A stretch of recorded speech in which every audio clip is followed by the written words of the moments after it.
Let the day's noise fall away for a moment. Let your breathing settle. Tonight, we are going to step back nearly 200 years to a world where staying warm through the night was not a matter of adjusting a thermostat, but a practiced skill that made the difference between waking and not waking at all. Picture a valley deep in the Rocky Mountains in the winter of 1825. Snow lies 8 feet deep in the timber. The temperature has fallen to 20 degrees below zero.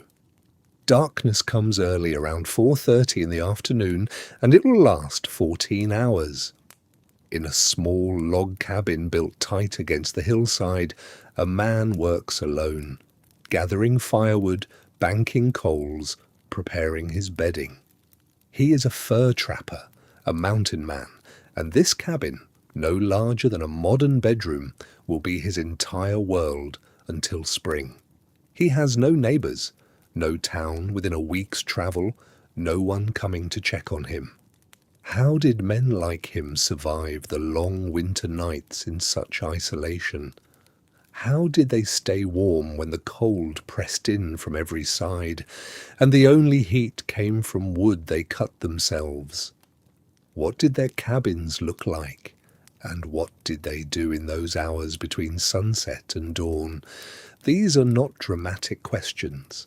They are practical ones, and the answers lie in the details, small decisions, careful routines, and a deep knowledge of how cold moves, how fire burns, and how a human body holds warmth in a place where winter does not forgive. Learning the trade from those who had survived it. The work demanded physical endurance, wading through icy streams to set traps, hauling loads of pelts across high passes, surviving on limited food in country that offered little mercy. Few men continued the lifestyle past 40. It wore them down, or it killed them, or they moved on to something less harsh. These were men like Jim Bridger, who entered the fur trade as a teenager and spent decades in the mountains. Jedediah Smith, who explored vast sections of the West and survived a grizzly bear mauling that tore half his scalp away. Hugh Glass, left for dead after another bear attack, who crawled 200 miles to the nearest outpost. John Coulter, who escaped captivity and ran barefoot through freezing wilderness. Their names became part of frontier legend, but they were also practical men doing hard work in a landscape that required constant attention. Many were of mixed heritage. American-born frontiersmen, French-Canadian voyageurs with generations of wilderness knowledge, men of Native American descent who understood the land in ways that newcomers did not. The mountain man lifestyle was never purely one culture or tradition. It borrowed from many, adapted constantly, and depended on learning from those who knew the country best. They did not live in towns. They built cabins far from settlements, often alone, sometimes in pairs or small groups of 3. These cabins served as winter headquarters, places to return to when trapping season was in full swing and the cold made constant movement impossible. A man might use the same cabin for several winters, or he might build a new one each year depending on where the beaver were, where the water ran, and where he could find timber and game. Winter was the prime trapping season. Beaver fur grew thickest in the coldest months, which meant the most valuable pelts came from November through March. So while settlers and farmers hunkered down and waited for spring, mountain men worked through the freeze. They checked trap lines, skinned animals, stretched hides, and returned each night to a cabin that might be the only human structure for 30 miles in any direction. This isolation was total. No neighbors, no general store, no doctor, If something went wrong, if a man injured himself, if illness struck, if his food supplies ran out, there was no one to turn to. He survived on what he knew and what he carried. Help was not coming. Communication with the outside world came once a year during summer rendezvous, large gatherings where trapped self-reliance so complete it is difficult to imagine now. A broken axe handle meant carving a new one. An empty food cache meant hunting in deep snow. A failed fire meant cold that could kill. And night came early in winter, by 4:30 in the afternoon in the high country, leaving 14 hours of darkness to manage with nothing but firelight and the warmth a man could generate or trap.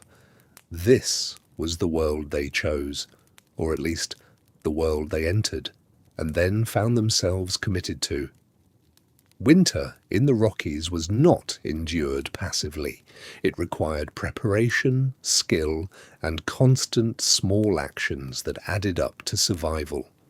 The men who stayed warm through those long nights did so because they understood cold, not as an abstract danger, but as a physical force with rules that could be studied and countered.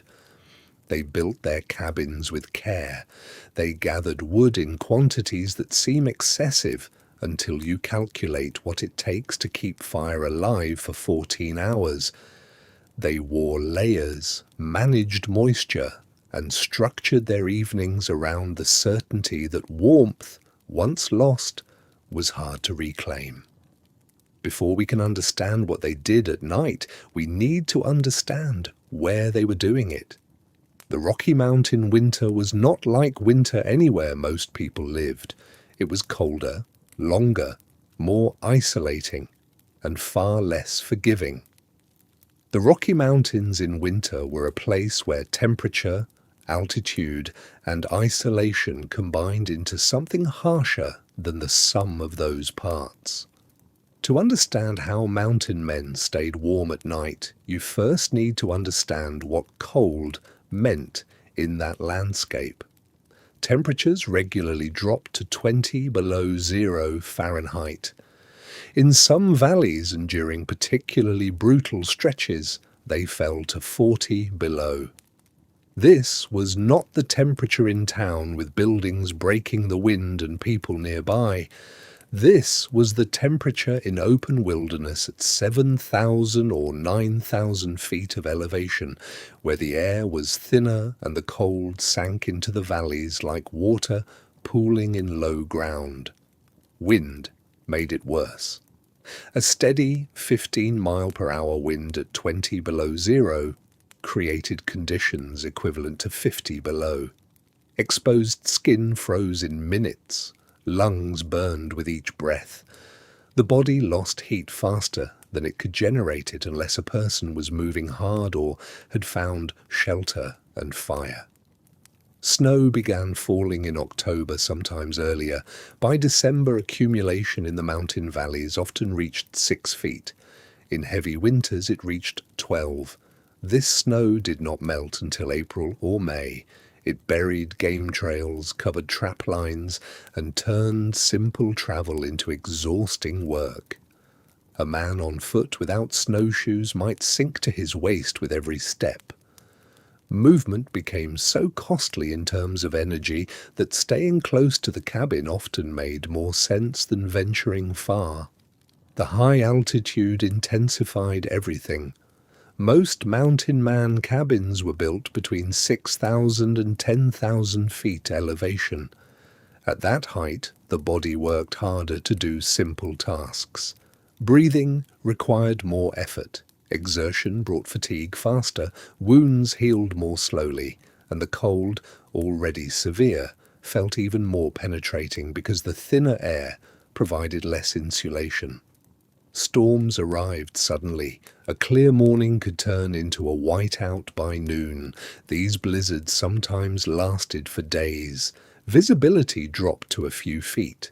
Snow fell so thickly that tracks disappeared within minutes. The wind howled without pause, and anyone caught outside could become disoriented within yards of their cabin. Men died within sight of shelter, because they could not see it through the snow. Then came the silence. After a storm passed, the landscape fell into a stillness so profound that it felt almost physical. No wind, no birdsong, no distant sounds of human activity. Just the creak of snow settling, the occasional crack of a freezing tree, and the soft thump of snow sliding off a branch. Some men found this silence peaceful. Others found it unnerving, too complete, too empty, a reminder of how alone they were. Winter nights were long. In December and January, darkness lasted 14 hours. The sun set by 4:30 in the afternoon and did not rise again until after 6:30 the next morning. This was not the darkness of a modern night softened by streetlights and lit windows. This was total darkness, the kind where a man could not see his hand in front of his face unless fire provided light. The cold followed a pattern. Temperatures dropped steadily through the afternoon, reaching their lowest point in the hours just before dawn. A cabin that felt tolerably warm at sunset might be brutally cold by 5 in the morning. This meant warmth was not a static condition. It had to be maintained, adjusted, fed with wood and effort throughout the night. Historical climate research suggests that the period from 1810 to 1840, the peak years of the Mountain Man era, fell partly within the tail end of the Little Ice Age. This was a centuries-long stretch of cooler global temperatures that made winters more severe than modern averages. Trappers in the 1820s and 1830s experienced cold that was, on average, harsher than what we see in the same regions today. Journals and letters from the time describe the conditions in plain terms. One trapper wrote of waking to find his beard frozen to his blanket. Another described water freezing within minutes of being poured. A third noted that his rifle, left leaning against the cabin wall overnight, was too cold to handle without cloth wrapped around the metal. These were not exaggerations for effect. They were observations of daily reality. The cold did specific things to the body. Fingers and toes went numb first, ears burned, cheeks stung.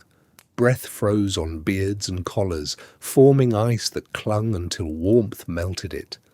Prolonged exposure brought shivering, then confusion, then a dangerous drowsiness that could lead to death if a person stopped moving or failed to find warmth.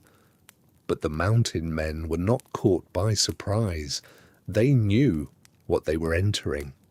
They had spent enough time in the high country to understand what winter meant there. The question was never whether it would be cold. The question was whether they had prepared well enough to survive it. That preparation began with the cabin, where it was placed, how it was built, and how effectively it could trap and hold heat. The location of a man's winter shelter determined whether he would sleep comfortably or spend every night fighting for warmth. A poor choice made in the summer or fall could not be undone once snow had fallen and deep cold had set in. A mountain man standing in the wilderness in September looking for a place to build was making a decision that his future self, shivering in January darkness, would either thank him for or curse him for. Every detail mattered. A mountain man arriving in September at a new trapping territory faced a decision that would determine whether he survived until spring. Where to build the cabin mattered more than how well he built it. A poorly chosen location meant fighting the cold every night. A well-chosen one gave him a foundation for survival that required less constant effort. The selection process began with water.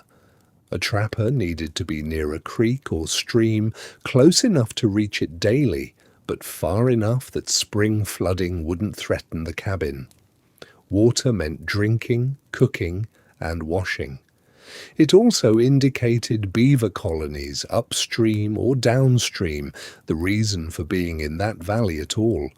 But winter complicated everything. A creek that flowed freely in autumn might freeze solid by December, requiring the trapper to chop through thickening ice each morning.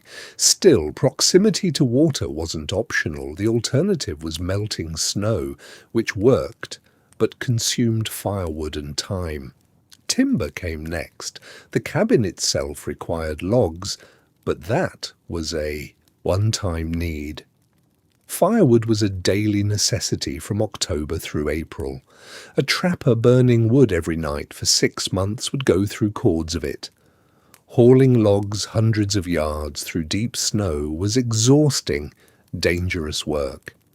The cabin needed to sit near standing dead trees, already dried, ready to burn, and near living forest that could supply a winter's worth of fuel without clearing so much land that he lost the forest's windbreak effect. Wind killed faster than cold alone. A cabin built on an exposed ridge or in an open meadow faced the full force of winter storms that swept down from higher elevations. These winds didn't just make the air feel colder. They found every gap in the walls, every imperfect seal, and pulled heat from the cabin continuously. The trappers who survived multiple winters learned to build where the land itself provided protection. The ideal location sat on a hillside or in a valley with a rock face, ridgeline, or dense forest to the north. Prevailing winds in the Rockies came from that direction, carrying Arctic air southward. A natural barrier, stone or thick timber, blocked the worst of it. The cabin itself became a secondary defense, but the land did the primary work. Southern exposure mattered just as much. A cabin facing south received whatever winter sunlight existed.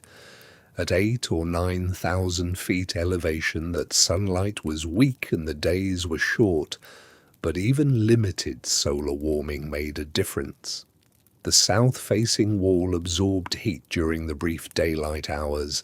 The interior temperature might rise 5 or 10 degrees simply from sun hitting the logs. That meant less firewood burned, less time spent gathering it, and a cabin that felt slightly less hostile when the trapper returned from checking his trap line. Some men built near existing Native American trails or mountain passes. This wasn't about convenience. A trapper working a remote valley didn't need road access. It was psychological.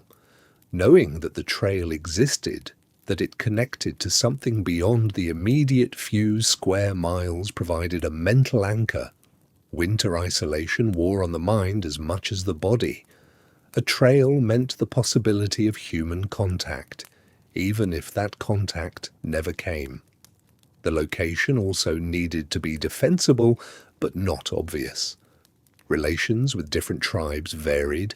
Some trappers traded and lived peacefully near native groups. Others faced hostility, justified or not.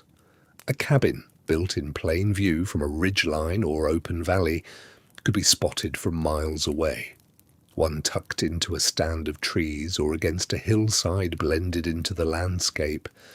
This wasn't paranoia. It was acknowledgement that a lone man in winter, weakened by cold and possibly by hunger, couldn't defend himself effectively against a group.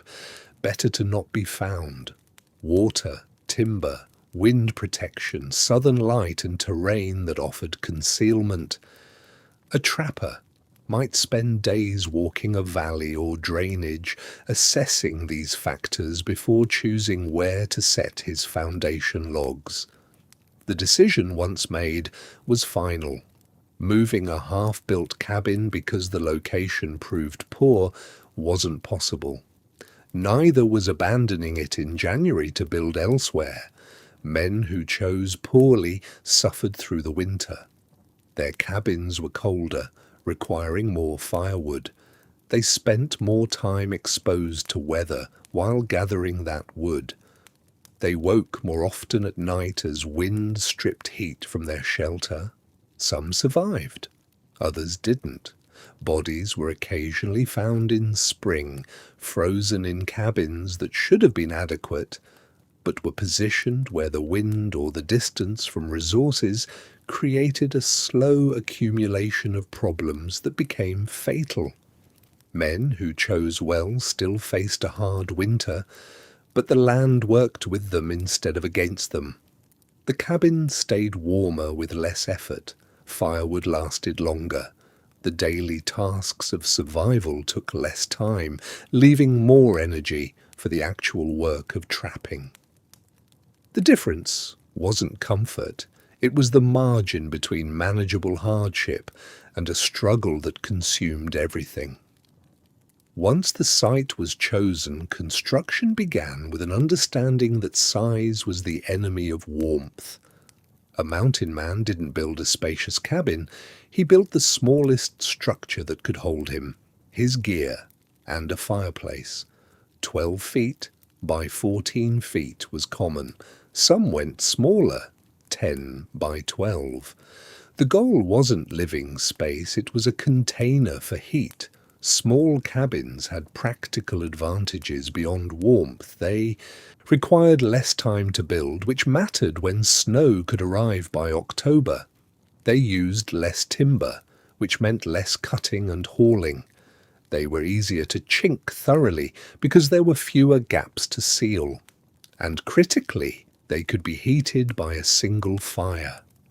A larger cabin might feel more comfortable in concept, but it would remain cold in practice, no matter how much wood burned. The first logs laid were the largest and straightest the trapper could manage, foundation pieces that would bear the weight of everything above. These sat directly on the ground or on flat stones if he took the time to place them. Raising the cabin on stone piers kept the bottom logs from rotting as quickly, but many trappers skipped this step. A cabin only needed to last a few winters. Permanence wasn't the objective. Pine, spruce, or fir made up most cabin walls depending on what grew nearby. The trapper selected trees, felled them, and limbed them on site. Some men stripped the bark before construction. This prevented insect infestation and helped the logs dry more evenly.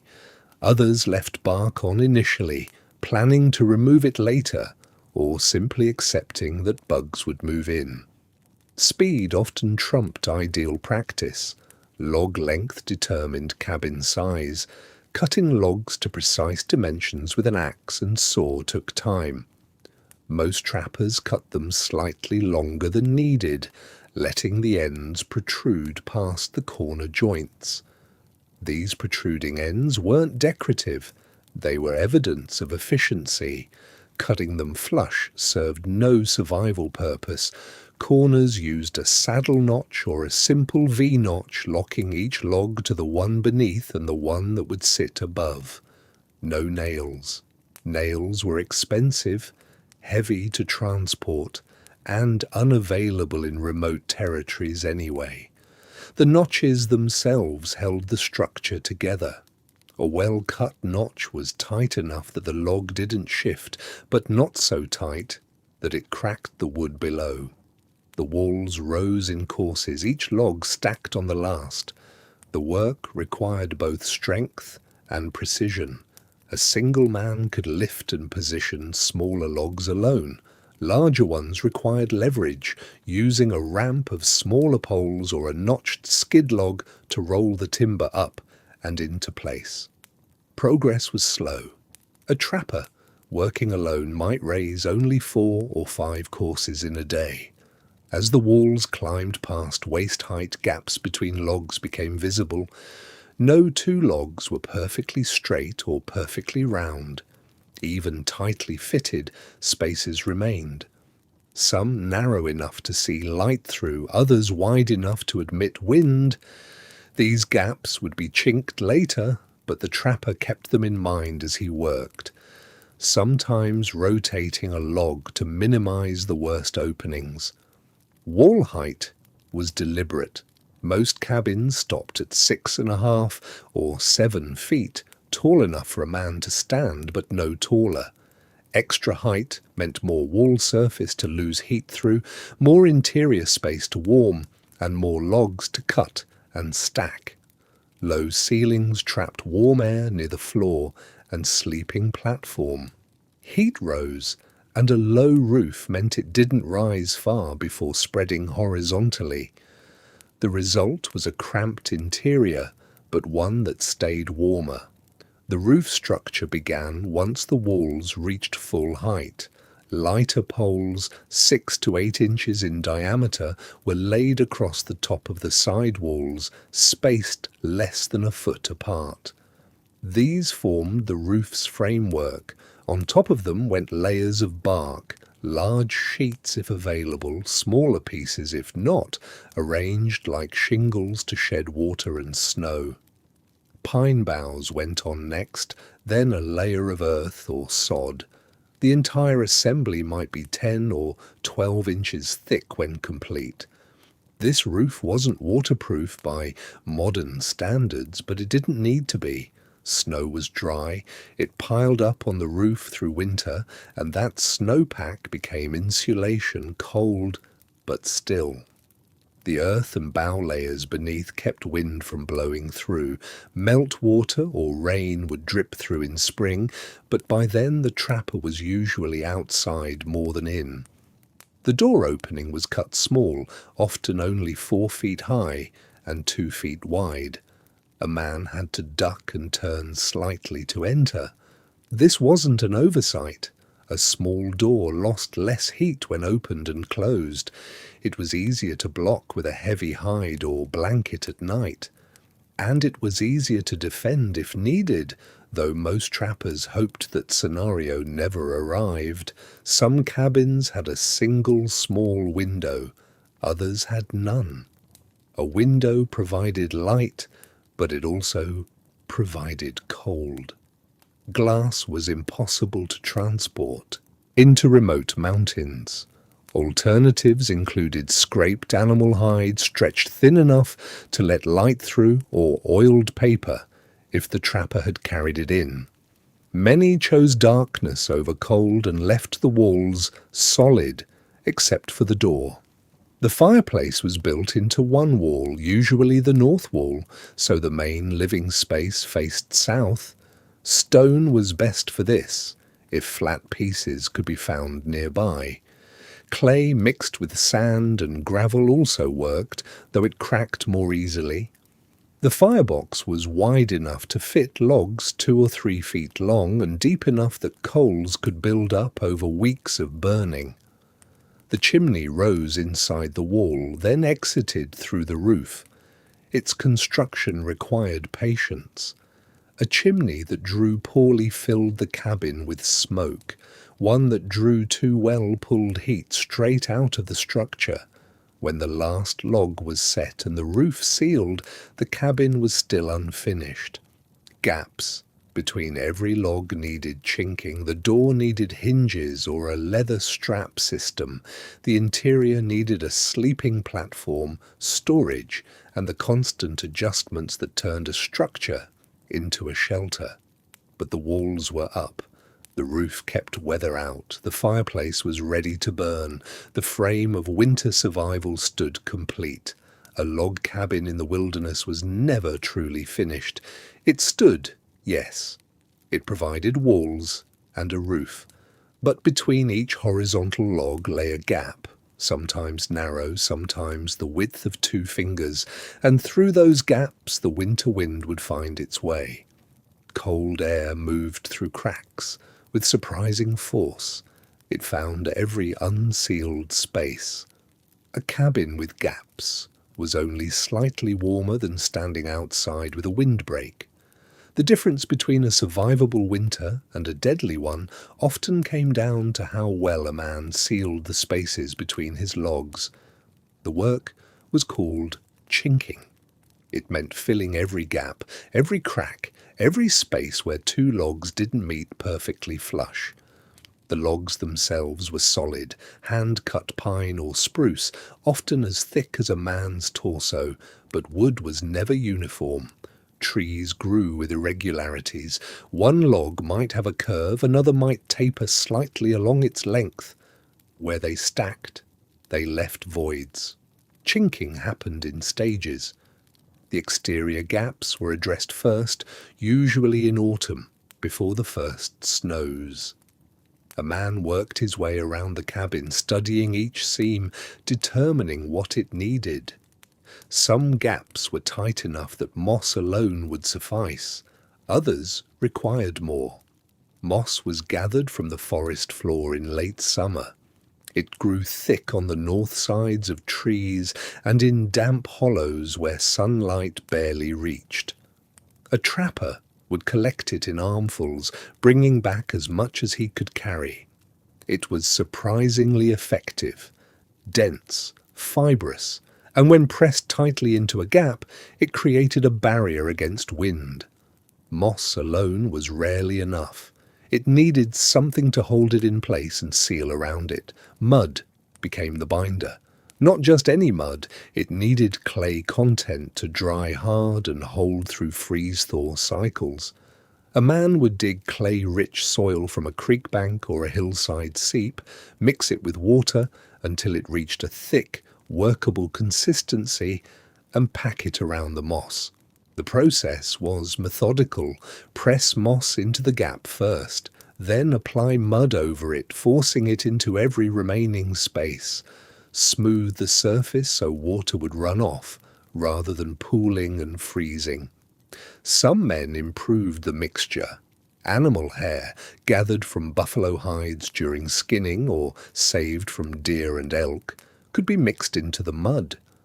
The hair acted like reinforcement, much the way straw reinforced adobe in warmer climates. It gave the dried chinking more tensile strength, made it less likely to crack when temperatures dropped and the logs contracted slightly. Clay, where available, was superior to plain mud. It dried harder. It resisted crumbling. A man who found a good clay deposit would return to it repeatedly, gathering enough to chink his entire cabin properly. Clay chinking, when well applied, could last an entire winter without significant repair. But even the best chinking cracked. Winter was not gentle. Temperatures that swung from 20 degrees during the day to 20 below at night caused expansion and contraction.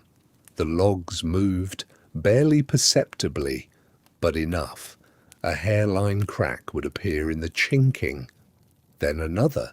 By midwinter, a well-chinked cabin would still need touch-up work. Interior chinking mattered as much as exterior, perhaps more. The inside surface of the wall faced the greatest temperature difference. Warm air inside, cold air outside. The differential could be 60 degrees or more. Wherever the seal failed, cold air pushed through. A man could feel it as a draft across his hands or face. Finding and sealing those interior gaps became an ongoing task through the winter months. The work was done by firelight in the evening or on storm days when going outside was impossible. A trapper would walk the perimeter of his cabin's interior, hand extended, feeling for the telltale cold stream of air that indicated a crack. When he found one, he would mix a small amount of mud, kept soft in a container near the fire, and press it into place. In the most remote locations, where even mud was hard to come by during deep winter, men improvised. Snow, packed tightly into a gap from the outside, could serve as temporary chinking. It insulated surprisingly well as long as it stayed frozen. The risk was a midday thaw followed by evening refreeze, which could create ice that expanded and pushed logs apart slightly. But in an emergency, when wind was howling through a crack and no other material was available, packed snow was better than nothing. Chinking was never a task that ended. It was maintenance. A man who sealed his cabin well in October would still find himself pressing mud into cracks in January. The process became part of the rhythm of winter life, not daily but regular. Walk the walls, feel for drafts, repair what needed repair. A well-chinked cabin was noticeably warmer.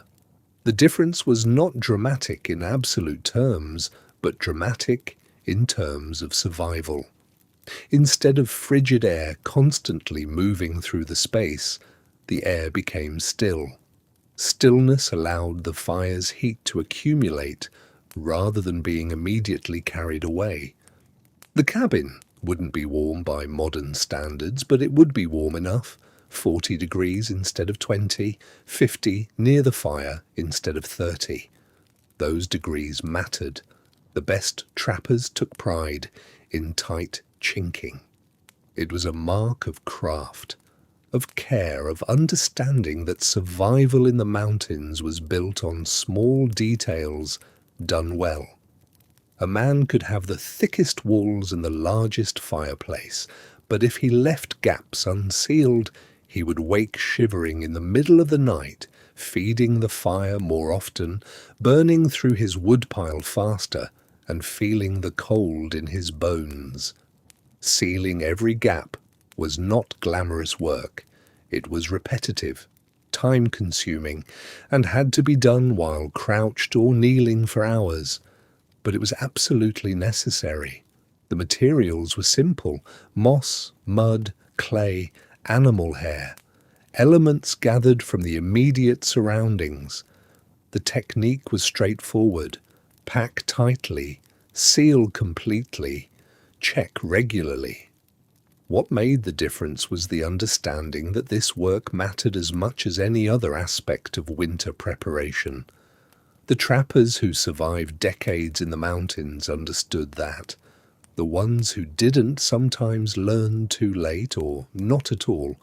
The fireplace was not one element among many. It was the center. Every other aspect of the cabin's design oriented around it. The sleeping platform was positioned to benefit from its warmth. The door was placed to avoid downdrafts that would interfere with the fire's draw. The single window, if there was one, was located to allow light without creating cross breezes that would pull heat up the chimney too quickly. The fireplace kept a man alive. Without it, the cabin was just a box of logs. With it, the cabin became survivable. Construction began with the fireplace, often before the walls were fully raised. A man needed to know exactly where it would sit, how large it would be, and how the chimney would rise, because those decisions affected everything else. The location was almost always on the north wall, if the cabin's orientation allowed it. This kept the coldest wall, the one facing away from the sun, occupied by stone or clay mass that would absorb and radiate heat inward. Stone was the preferred material. A good fireplace required flat stones for the base, angular stones for the sides, and carefully selected pieces for the firebox itself. The stones needed to withstand intense, repeated heating without cracking. Sandstone was too soft, shale split too easily, granite and other hard, dense stones were ideal. A man would spend days searching creek beds and rocky outcrops, gathering stones, testing them by heating them in a small fire to see if they fractured. The firebox, the chamber where the actual fire burned, was built large, 2 to 3 feet wide, 2 feet deep, and at least 18 inches tall. A small firebox required constantly feeding small pieces of wood. A large firebox could accept logs the length of a man's arm, thick as his thigh, that would burn for hours. The size determined how often the fire needed attention during the night. Building the firebox required care. The stones were stacked without mortar in many cases. Mountain men didn't always have access to lime for proper mortar, so they relied on tight-fitting stones and clay packed into gaps. The back wall of the firebox was angled slightly forward. This reflected heat out into the room rather than allowing it to go straight up the chimney. The angle was subtle, perhaps 10 degrees, but it made a measurable difference in how much warmth reached the cabin's interior. The chimney presented the greatest challenge.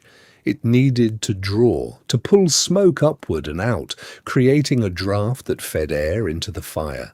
A chimney that didn't draw properly would fill the cabin with smoke, making it uninhabitable. The chimney's height mattered. It needed to extend above the roofline by at least 2 feet, preferably 3, to catch wind and create suction. The interior passage needed to be wide enough to allow smoke to rise, but not so wide that heat escaped wastefully. In areas where stone was scarce, men built chimneys from logs covered in thick clay. This was dangerous. If the clay cracked and exposed the wood, the chimney could catch fire. But in the absence of stone, it was the only option. The logs were stacked in a square formation and clay was applied in layers, each layer drying before the next was added until the wood was encased in several inches of baked earth. A poorly constructed chimney could kill. Smoke inhalation was a real risk. Carbon monoxide, invisible and odorless, could build up in a cabin with inadequate ventilation. Men had died in their sleep from it.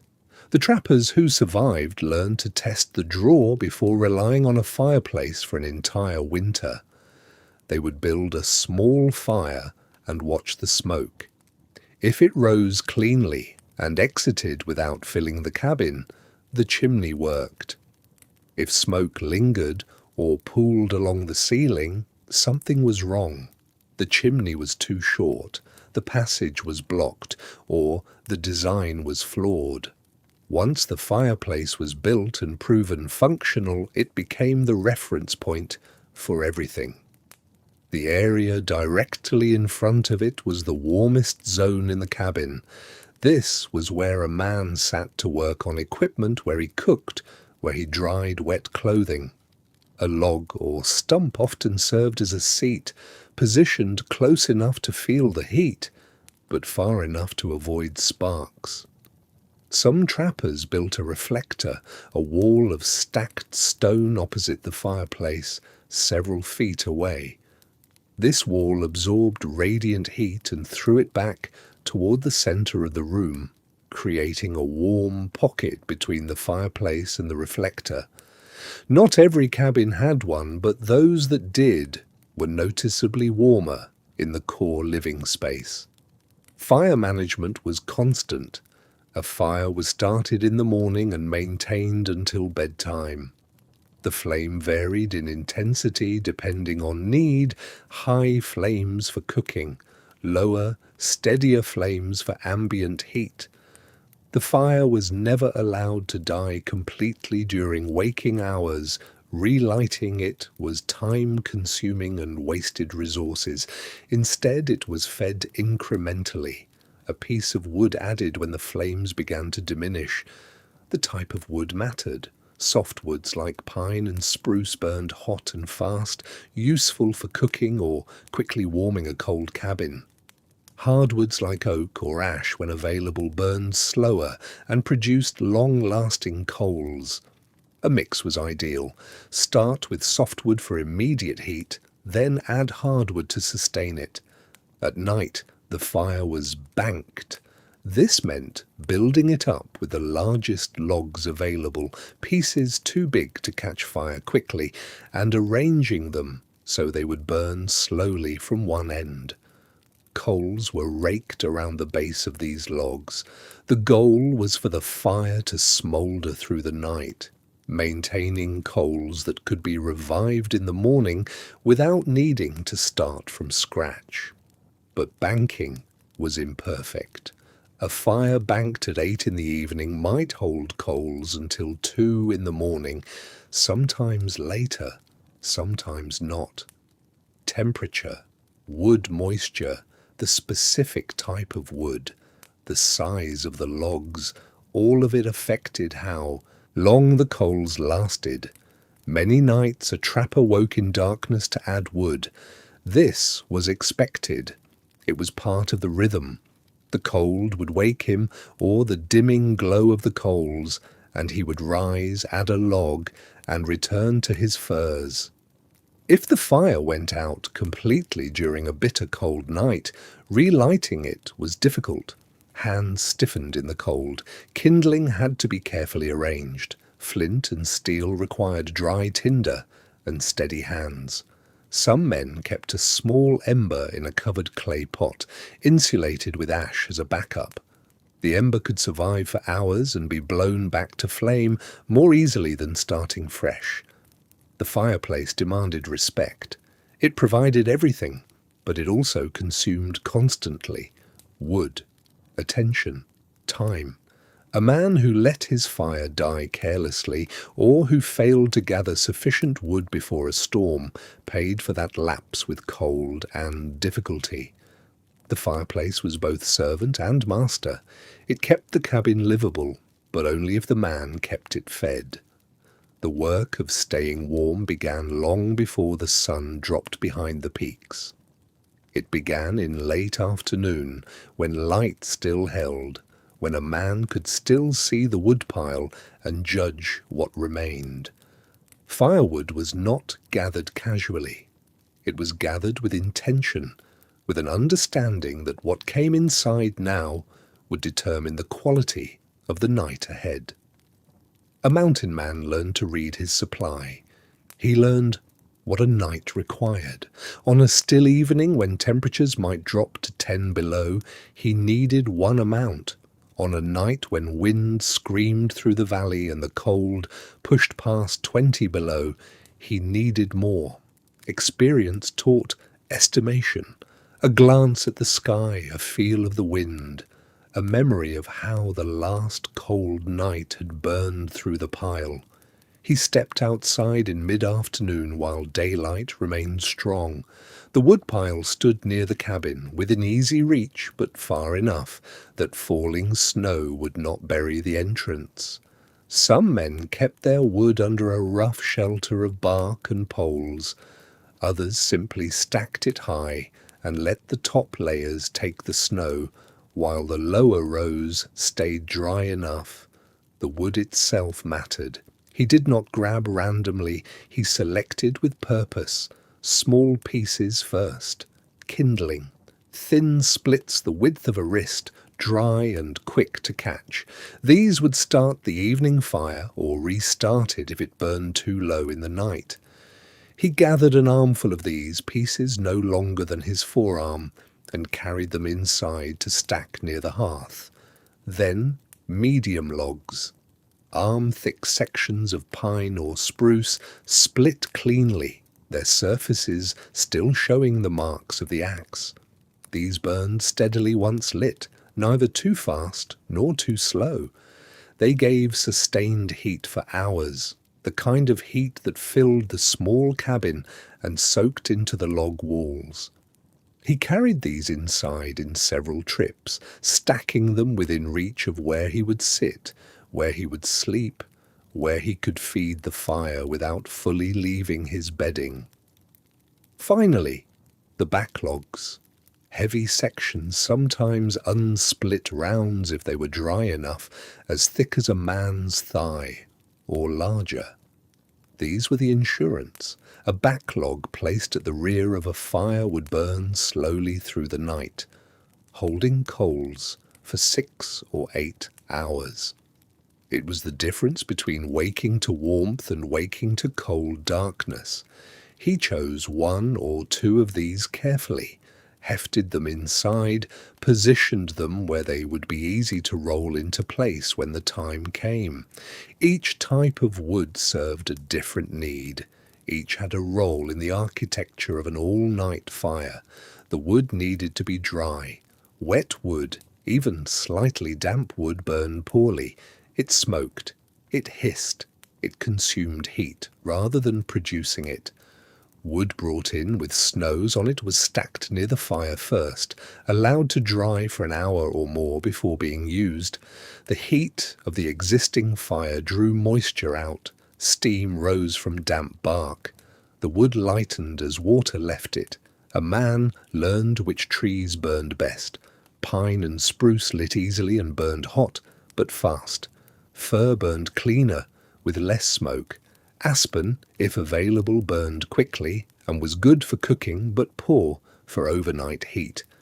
Cottonwood, dense and stubborn, gave steady heat, but was harder to split and took longer to catch. The best firewood came from standing dead trees, already dried by seasons of weathering, their bark loose or gone, their wood seasoned by sun and wind.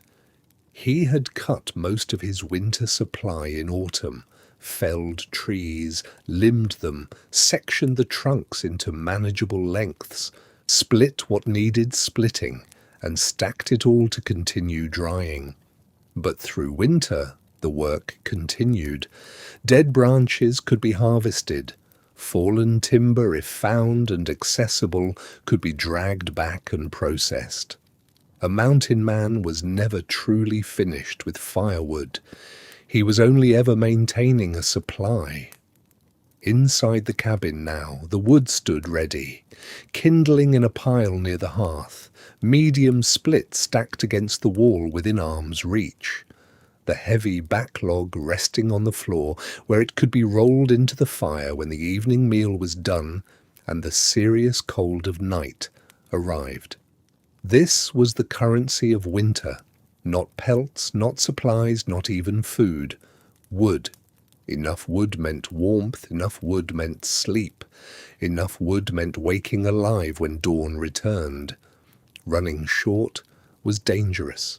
If a storm came and lasted 3 days, a man might burn through his indoor supply and face a choice: go outside in blizzard conditions to retrieve more, or let the fire die and endure cold that could kill. The solution was always the same: bring in more than seemed necessary, stack it where the snow could not bury it, maintain a surplus. Some men kept a strict routine. Every afternoon, no matter the weather, they carried in the night's supply. Others waited until the pile inside looked low, then made a large haul. But no experienced man let the indoor stack run out completely. That was the mistake of someone still learning. A man who had survived one winter knew better. The physical work of moving firewood was constant, carrying load after load from outside to inside, stacking it carefully so it would not roll or fall, keeping pathways clear so that in full darkness, half asleep, he could still reach what he needed. This labour was not dramatic, it was simply necessary. The cabin now held the raw material of warmth.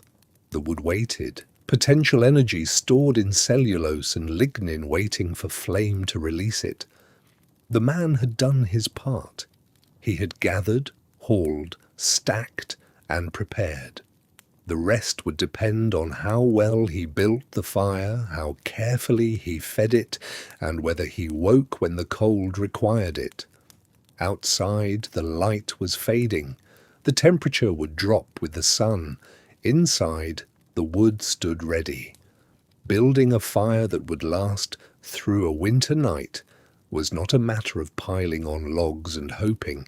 It was a process, a structure, a careful arrangement of wood in stages, each type serving a different phase of the long hours between dusk and dawn. The mountain man knelt before the fireplace as evening settled. The fire from the day's cooking still held coals, glowing dull orange beneath a layer of ash. He did not start from nothing. He built on what remained. First, he cleared space. He used a stick or a crude iron poker to push aside ash, exposing the hottest coals beneath. These coals, if still alive, would ignite kindling without the need for flint and steel. Saving coals saved effort. He learned to keep some burning through every waking hour so that restarting was only a matter of feeding, not rekindling. He placed kindling across the coals, thin splits, bark, small dry twigs if he had them. He did not pile them in a heap.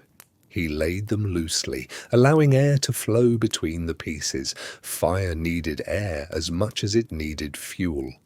He arranged the kindling in a rough pyramid or a loose crosshatch, spacing the pieces so flame could climb and spread. The kindling caught. Flames licked upward, small and yellow, brightening the interior of the fireplace. The cabin filled with the sound of crackling, the sharp scent of burning pine resin. The flames grew, fed by the dry wood, and the heat began to push outward into the room. Now he added the next layer, medium logs, arm-thick sections of split pine or fir. He did not throw them on carelessly. He placed them deliberately. 2 or 3 logs laid across the burning kindling, positioned so they would catch from the flames below but not smother them. The logs needed to rest on the kindling, not crush it. Weight mattered. Placement mattered. The medium logs began to burn. Their surfaces blackened. Flames wrapped around them, flowing upward toward the chimney. The fire grew hotter. The cabin warmed. This was the fire's active phase, the time when it gave the most heat, when the small space filled with warmth that soaked into clothing and skin and log walls. He let this fire burn for a time, through the evening meal, through the final tasks of the day, through the hours when light outside faded completely and darkness pressed against the cabin's single window. The medium logs burned steadily, giving sustained heat, and the interior temperature rose to something almost comfortable. But medium logs would not last the night. They burned too fast. By midnight, they would be coals. By dawn, they would be ash. This was where the backlog became essential. When the evening fire had burned down to a bed of glowing coals, and the medium logs had been reduced to blackened, half-consumed pieces, he added the heavy wood. The backlog, a section of trunk as thick as a man's thigh, sometimes thicker, unsplit or only partially split, dense, dry enough to burn but slowly. He rolled the backlog into position. It went at the back of the fireplace against the rear wall of stone or clay, where it would catch heat from the coals in front of it.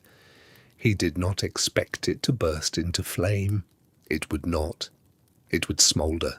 It would burn from the outside inward, slowly, across hours. The outer surface would char and glow. The interior would remain solid, releasing heat gradually as the wood broke down. This was the architecture of a night fire. Fast kindling to establish flame, medium logs to build heat and coals, a heavy backlog to hold those coals and sustain them through darkness. If built correctly, this fire would burn in stages. The flames would die down after an hour or 2, but the coals would remain. The backlog would keep those coals alive, glowing red-orange in the dark, radiating heat, even without visible flame. The cabin would not stay warm, but it would not become deadly cold. The temperature would drop, but slowly. A mountain man learned to judge the fire before sleep. He looked at the coals. He assessed the backlog. He estimated how many hours it would hold. If the wood was good and the backlog thick enough, he might sleep 4 or 5 hours before needing to wake and add more. But if the night was brutal, if the wind howled and the cold pushed deep below zero, even the best backlog might not be enough. He would wake. He would know by the feel of the air against his face, by the cold creeping under the furs, that the fire needed feeding. Waking to feed the fire was not failure. It was expected. Part of the rhythm of winter nights, he rose from the bedding, moving carefully in the darkness. The cabin was black except for the faint glow of coals in the fireplace. He did not light a candle. His eyes adjusted enough to see the dull red outline of embers.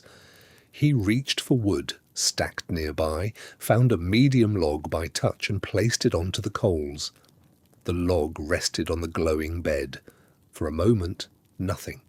Then small flames appeared where wood touched coal. The flames grew. The log began to burn. Heat increased. The cabin warmed slightly. He did not stay awake. He returned to the bedding, pulled the furs close, and slept again. This cycle repeated. Sleep, wake, feed the fire, sleep. The night passed in intervals, not as a single unbroken rest. This was normal. This was winter. By dawn the fire would be low again. Coals remained if the night had been managed well. If not, the fireplace held only ash, and the work of rekindling began again with flint and steel and patience. The fire through darkness was a system. It required preparation, attention, and the willingness to interrupt sleep. It required understanding how wood burned, how long different pieces lasted, how to balance immediate heat against sustained warmth. A mountain man who mastered this system stayed warm enough to survive. One who did not learn quickly, or did not survive to learn at all. The flames rose and fell, the coals glowed and dimmed. The night continued, and the fire, carefully built and carefully tended, held back the cold. The fire that seemed strong at bedtime would not hold through the night. This was not failure. This was the nature of wood and air and hours of darkness.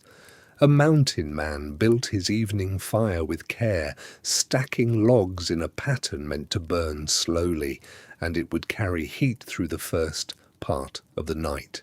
But wood became ash, flame became ember. The cabin that had been warm enough to move without a coat would grow cold while he slept. By midnight, the temperature inside might drop 10 degrees. By the hours before dawn, another 10. The fire that had filled the small space with steady warmth at 8 in the evening would be a bed of coals by 2 in the morning, glowing, but not flaming, radiating less heat with each passing hour. Waking to feed the fire was not a choice. It was built into the rhythm of winter sleep. A man learned to wake without fully surfacing from sleep. The cold would reach him through the layers of fur. Not a sharp cold, but a creeping chill that worked its way into awareness. He would know, even before fully waking, that the fire had burned low. The movement was practiced. Swing legs from beneath the buffalo robe, feel for the floor with feet still wrapped in wool or fur, stand in darkness, broken only by the dim orange glow from the fireplace. Cross the small distance, 3 steps, maybe 4, to the woodpile kept near the hearth. He did not need to see clearly. His hands knew the shape of split logs. He would select 1 or 2 pieces, not too large, and place them onto the coals. Not dropped, placed. The goal was to add fuel without smothering the ember bed that still held heat. If he had prepared well, the coals would still be hot enough to ignite the new wood within minutes. Small flames would lick up the sides of the fresh logs. He might wait just long enough to see the fire catch, to feel the first wave of new heat before returning to the bed platform. The entire process might take 2 minutes, 3 at most, then back beneath the furs, pulling them close, waiting for the cabin air to warm again before sleep returned. The fire would build, the temperature would rise, and in another 3 or 4 hours the same sequence would repeat. This happened twice each night in moderate cold, 3 times when temperatures outside dropped below 0, 4 times during the coldest snaps, when the wind came down from the high peaks and the cabin walls creaked with frost. Some men developed an internal rhythm. They would wake naturally just as the fire reached the point of needing attention, as if some part of their mind tracked the declining heat, even in sleep. Others woke when the cold became too present to ignore, startled into awareness by the chill against their face or hands. There was no sleeping through the night, uninterrupted. Not in January, not at 8,000 feet, not when a fire left unattended for 6 hours would die to ash, and a cabin without fire would reach the same temperature as the air outside. The alternative to waking was building such a large fire before bed that it would last until morning. But this carried its own risks. A fire too large, too close to bedtime, meant a cabin too hot to sleep in, forcing a man to wait for it to burn down before he could rest. It meant using wood faster, depleting the supply stacked inside, and it meant trusting a large fire to burn safely while unconscious, which experienced men avoided. Better to wake, better to add wood in stages, better to maintain control. The interrupted sleep became normal. A man's rest was divided into segments. The first sleep from bedtime until the first waking, the second sleep between fire feedings, the third after the final addition of wood in the hours before dawn.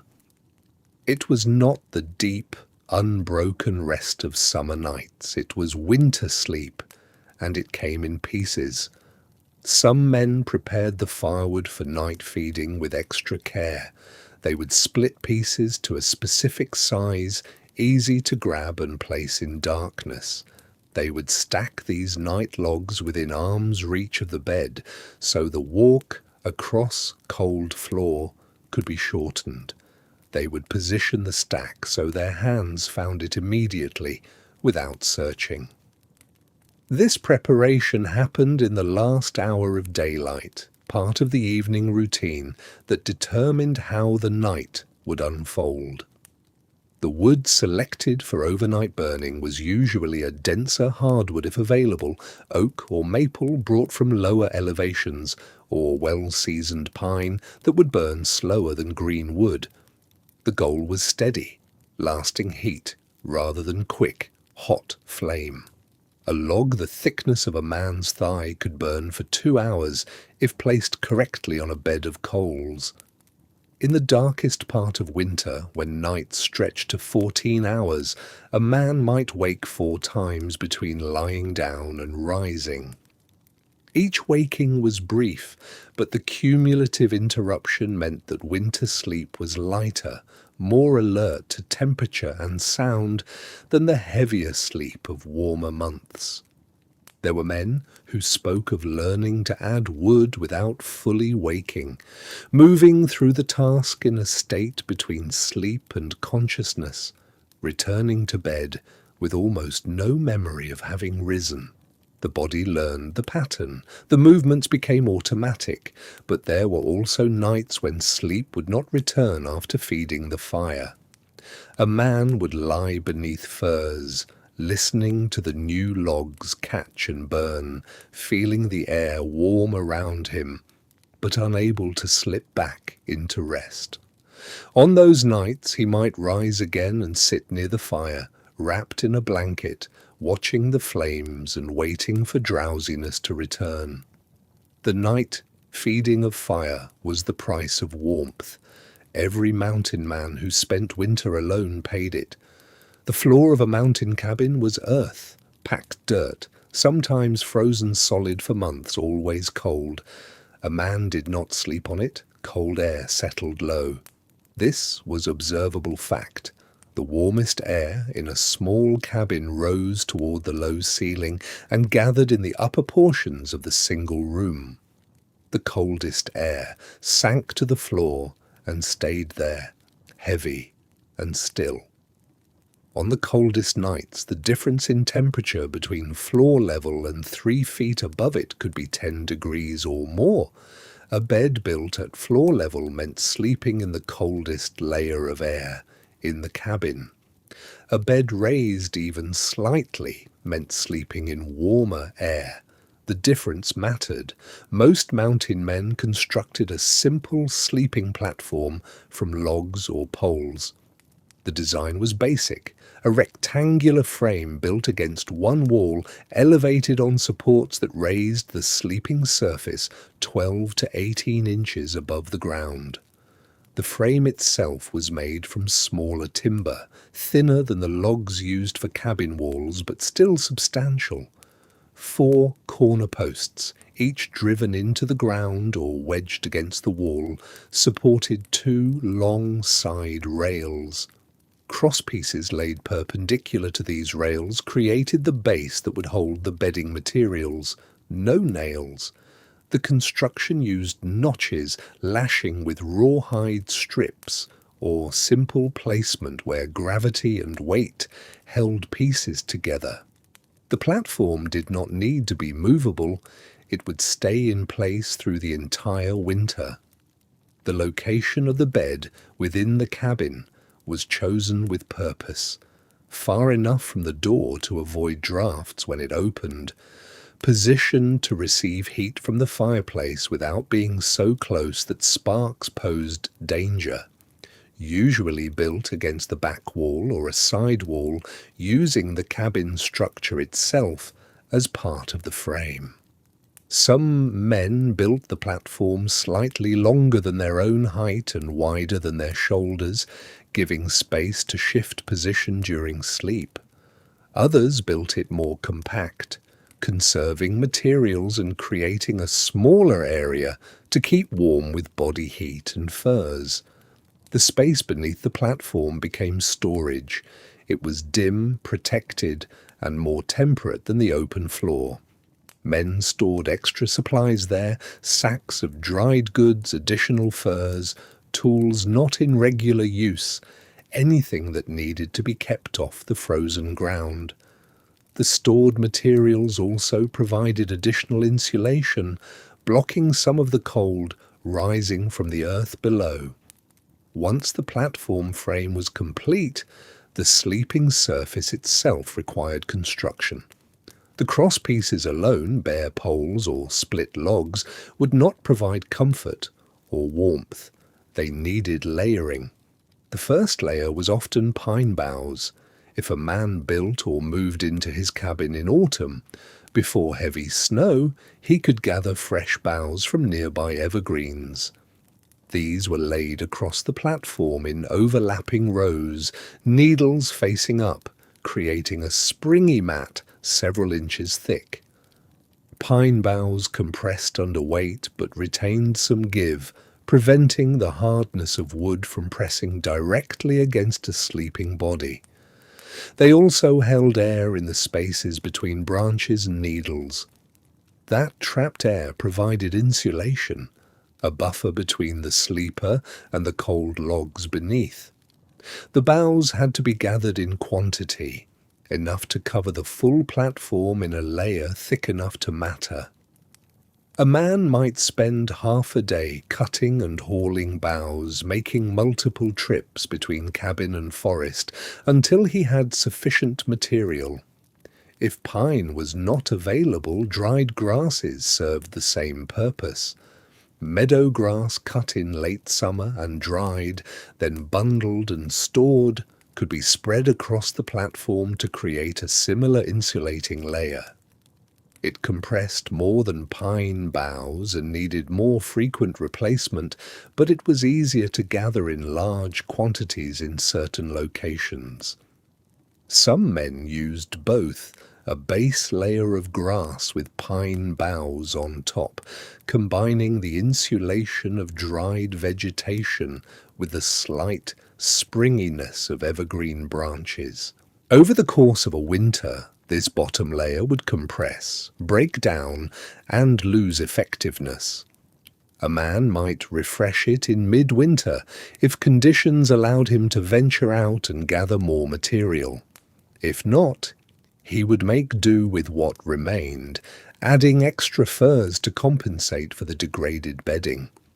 Above the boughs or grass, some men placed a layer of hide, an elk skin or deer hide, fur side down, creating a more uniform surface and adding another layer of insulation. This was not always available, as prime furs were more valuable as trade goods or as outer blankets, but when materials allowed, a hide between the boughs and the sleeping furs made the bed more comfortable and warmer. The entire construction, frame, boughs, hides, created a sleeping surface that kept a man off the frozen ground, out of the coldest air, and provided some cushioning against the hardness of wood and earth.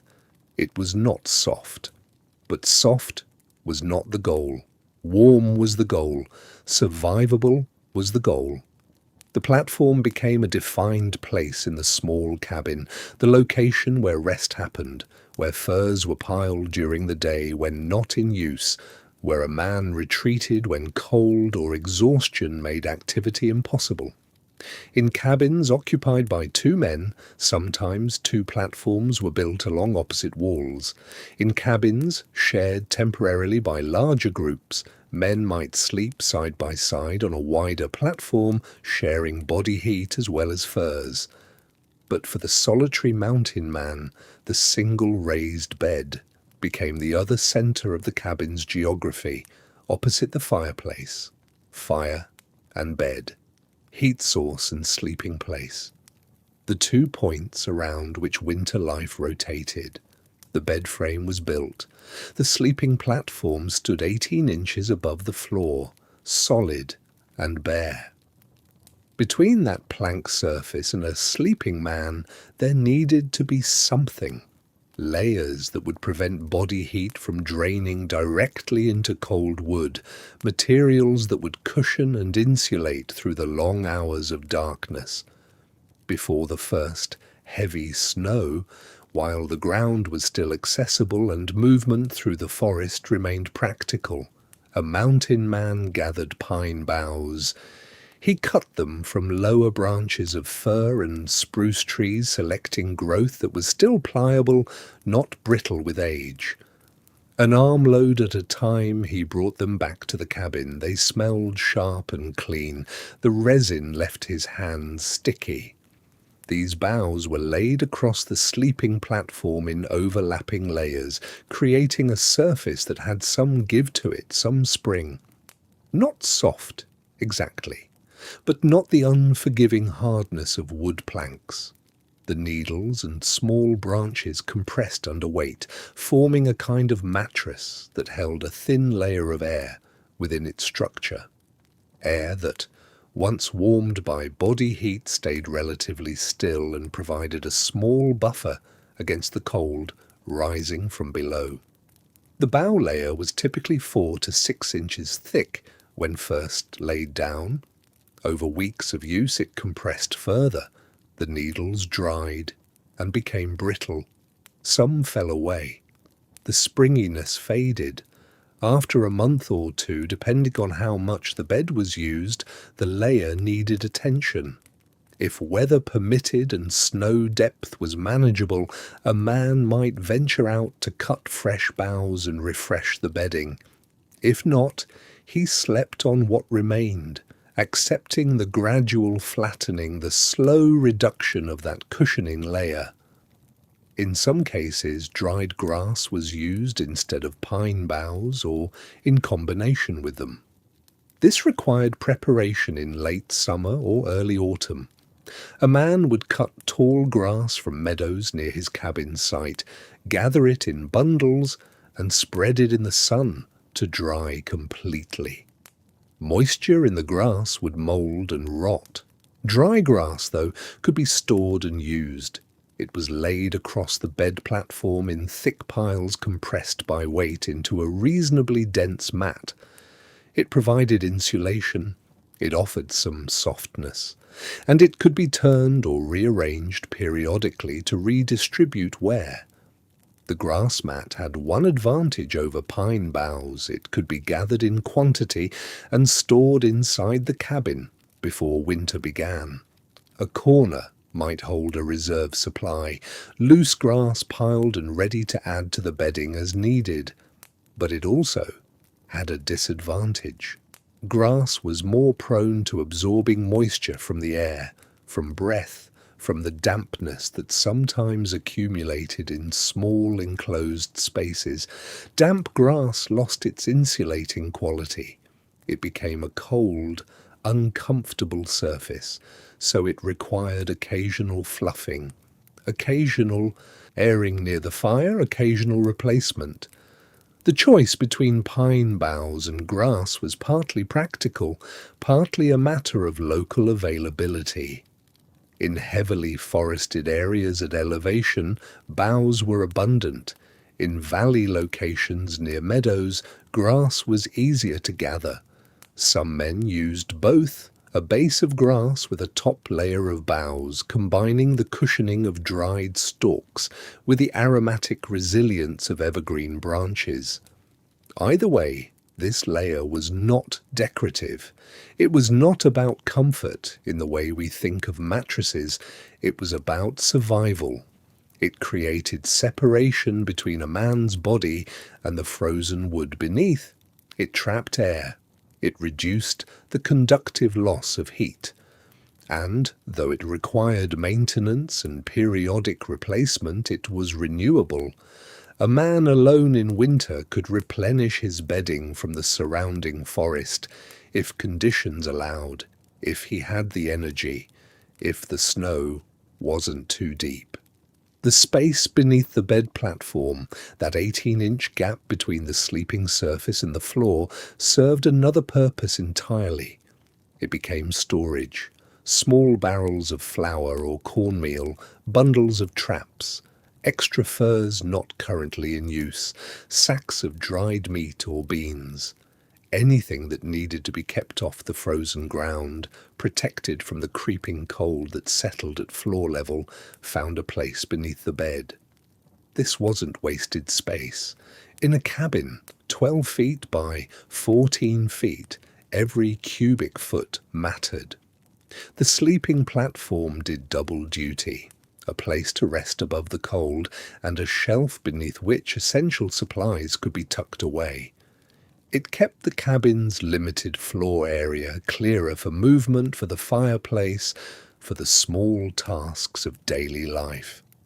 The bedding base, whether boughs or grass or a combination, was checked regularly.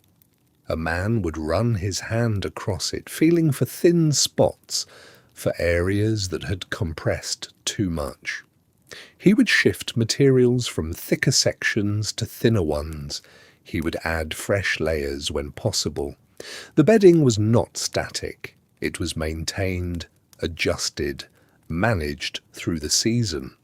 On top of this base layer came everything else: wool blankets, animal furs, hides. But without the foundation, without that initial barrier of plant material between man and wood, even the heaviest buffalo robe would have been less effective. Heat would have drained downward. The cold would have crept up from below. The bedding base was the first line of defense, the quiet layer that no one talked about much, but that made every other layer work better. It was gathered in autumn. It was laid with care. It was maintained through winter. And when spring finally came, when the snow melted and warmth returned, the old boughs and grass were cleared out, thrown onto the scrap heap or used as fire kindling. The cycle would begin again the following fall, the same simple preparation, the same essential task. Staying warm started with what lay between man and cold wood. There was a blanket that became synonymous with the frontier, with winter survival, with the fur trade itself. It was produced by the Hudson's Bay Company, traded throughout the mountain west, and valued by trappers as much as powder or lead. It was called a point blanket, named for the short black lines woven into one edge marks that indicated its size and weight. A 4-point blanket measured roughly 6 feet by 8 feet when unfolded. It weighed between 8 and 10 pounds. It was woven from wool, thick and densely constructed, with a napped surface that trapped air and resisted wind. The standard colours were white or off-white with bold stripes, green, red, yellow, indigo, though all white and all dark versions existed as well. The stripes served no functional purpose. They were visual markers, decorative elements that also made the blanket recognizable in trade. These blankets were designed to endure. The wool was tightly spun. The weave was firm. A well-made point blanket could last years of hard use, slept under, worn as clothing, packed on horses, soaked by rain, dried by fire, folded and unfolded hundreds of times. The fabric did not easily tear. The edges were bound to prevent unravelling, and though the blankets were heavy when dry, they retained much of their insulating quality even when damp, a critical property in a climate where moisture was constant.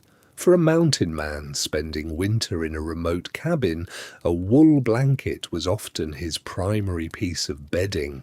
It might be the only blanket he owned. If he had 2, he was well equipped. 3 was luxury. The blanket served double duty, sometimes triple duty, throughout the day and night. During the day, especially in the coldest months, the blanket could be worn. A man would fold it lengthwise, cut or tear a slit in the centre, and pull it over his head like a poncho. This created a garment called a capote when more formally constructed, but even a simple blanket draped over the shoulders and belted at the waist provided significant warmth. It covered the torso and arms, it blocked wind, it could be pulled up over the head as a hood, and when the day's work was done, the same blanket was removed and spread across the bed. At night, the blanket became covering. A man would lie on his bed of boughs or grass, pull the blanket over himself, and tuck the edges under his body to seal in warmth. With only a single blanket, this meant choosing: cover the upper body and leave the legs exposed, or cover the full length and accept that the blanket wouldn't wrap around completely. Many men slept curled on their sides, knees drawn up to reduce the body's surface area and make a single blanket more effective. The weight of the blanket mattered. 8 to 10 pounds of wool pressing down created a sensation of security, of enclosure. It stayed in place through the night. It didn't shift easily with movement. The heaviness itself was comforting in the profound cold, a tangible barrier between skin and the freezing air, just beyond the fire's diminishing warmth. Wool's insulating quality came from its structure. The fibres were crimped and overlapping, creating countless tiny pockets that trapped air. Once that air was warmed by body heat, it stayed relatively still, forming an insulating layer. Wool also had the unusual property of remaining warm even when wet. The fibres absorbed moisture without collapsing completely, maintaining some of their loft and air-trapping ability. In a cabin where condensation sometimes formed on walls, where snow might blow in through an imperfect chinking job, where a man might return from outside with damp clothing, this mattered. But wool required care. The blanket could not simply be used and ignored. It needed to be aired regularly. A man would take it outside on clear, cold days and shake it vigorously, letting frozen moisture fall away as ice crystals. He would hang it near the fire, not too close, to dry out accumulated dampness. He would inspect it for tears, for worn spots, for places where the weave was thinning. Small holes could be stitched, fraying edges could be rebound.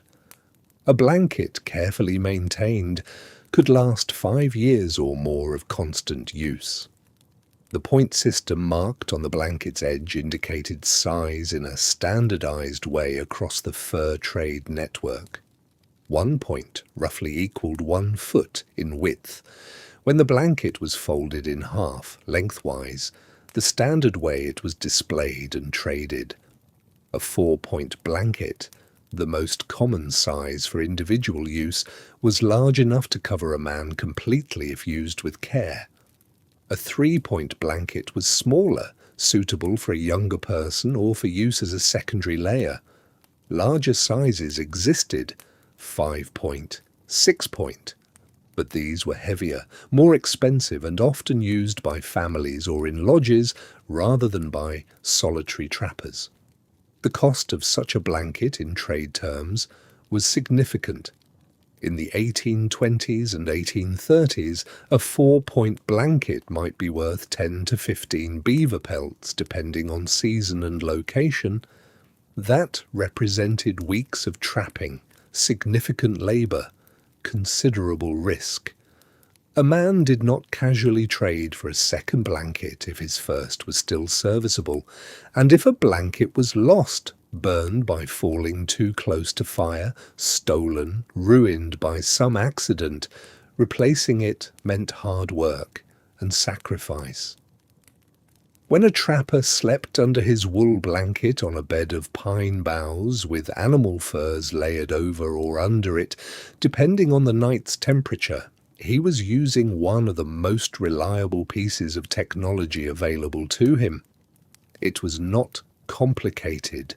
It was not innovative.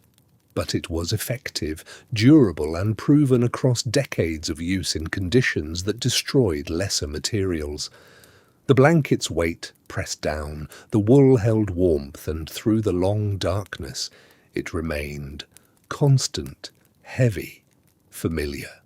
The same blanket that had covered him the night before, and the night before that, and on back through weeks of winter. The same blanket he would shake out in the morning, fold, and set aside until the next darkness came. When the evening fire had been built up and the last tasks completed, a mountain man turned his attention to the sleeping platform and the layers that would stand between him and cold that could kill before morning. The heaviest piece, handled with care despite months of use, was the buffalo robe. A winter-killed buffalo, taken when the coat was thickest, produced a hide that might weigh 15 to 20 pounds when tanned and dried. The fur stood dense and dark, sometimes 3 inches deep at the shoulder. The leather beneath worked soft through long processing, held body heat while blocking wind that found its way through gaps in the cabin walls. This single piece of material represented the difference between sleep and a night spent feeding the fire every hour. Buffalo robes were not common possessions. A mountain man might trade a season's worth of beaver pelts for a prime robe, or he might take a buffalo himself if he wintered in plains country where the herds ranged. The robe travelled with him, carefully protected, aired when possible, kept dry above all else. Wet fur lost its insulating capacity. Wet fur could freeze solid. Some men owned 2 robes. Most owned 1. A few owned none and made do with what could be layered from other hides. Bear hides provided similar warmth when available. Grizzly fur, long and silver-tipped, could be even thicker than buffalo. But grizzlies were dangerous to hunt and less predictable to find. A man who owned a grizzly robe had either been lucky or skilled enough to bring one down and careful enough to tan the hide properly. Black bear fur was softer, less dense, better than nothing but not equal to buffalo. Beneath the top robe, or in place of it if no buffalo hide had been acquired, other furs formed layers. Beaver pelts could be stitched together into a sleeping cover. The irony was not lost on the trappers. The same pelts they risked frozen hands and frozen streams to harvest, the same furs destined for hat-making factories in St. Louis or New York, could be repurposed into bedding that trapped warmth against a man's body through mountain nights. Beaver fur was short and extraordinarily dense, designed by nature to insulate an animal in cold water. It worked nearly as well in cold air. A sleeping robe made of 12 to 15 beaver pelts sewn with sinew provided substantial warmth, but it represented significant lost income. Pelts not sold were pelts not converted to goods, ammunition, or tobacco. Most men sold their beaver and sought other solutions. Elk hides were large and available. A bull elk produced a hide that could cover a sleeping platform with material left over. The leather was thick, the hair less dense than buffalo but adequate when layered. Deer hides were thinner still but easier to obtain. 2 or 3 deer hides stacked together blocked the cold rising from below and added a layer above if needed. The arrangement of these materials followed a logic learned through necessity. The bottom layer, placed directly on the wooden platform or on top of the pine boughs and grass, was often a hide with the fur facing down. Elk or deer, something large enough to cover the sleeping area. This created a barrier. Cold moved upward through the platform. The hide disrupted that movement. Above this came the materials meant to cushion. More hides, folded blankets if available, sometimes additional pine boughs if the bedding had compressed over weeks of use. Then the sleeper himself, dressed in wool and buckskin, positioned for the night. Over the top, the primary insulating layer, the buffalo robe, or its equivalent, spread fully open, heavy enough that its weight alone created a sealed pocket of warmth. The question every man faced was which direction to turn the fur. Fur against the body provided immediate warmth. The texture against wool clothing trapped air, and the sensation, even through fabric, carried a particular comfort. Heat rose from skin and was caught in the dense fibers before it could escape. But fur against the body also absorbed moisture. Men sweated even in freezing cabins, and breath condensed in the coldest hours before dawn. Fur that took on moisture lost insulating capacity and grew heavier. If it froze, the robe became stiff, uncomfortable, and less effective. Fur facing outward, the leather side against the body, shed moisture more effectively. Condensation formed on the outer fur and could be shaken off in the morning. The smooth leather against blankets slid less, stayed in place better when a man shifted in sleep. And the fur facing the cabin air still provided insulation, creating a boundary between the warmth beneath and the cold surrounding. Some men alternated, fur inward on the coldest nights, when immediate warmth mattered most, fur outward on merely cold nights, when moisture management took priority. There was no single correct method. There was only what worked for a particular man in a particular cabin through a particular winter. Maintenance of these furs was constant, unglamorous work. Every few days, weather permitting, the robes and hides needed to be taken outside and shaken thoroughly. Ice crystals from condensation, invisible during the night but present nonetheless, would fall free. The fur would be checked for any damp spots, which, if found, meant airing the hide near the fire carefully, never close enough to singe. Hides were inspected for damage. A small tear could widen. Seams where pelts had been stitched together could separate. Repairs were made immediately, using whatever sinew or thread was available, because a gap in a robe meant a gap in warmth, and gaps compounded.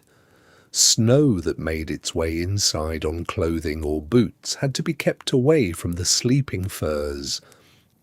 A man learned to brush himself clean before approaching his bedding, to keep the area near the sleeping platform as dry as the cabin allowed.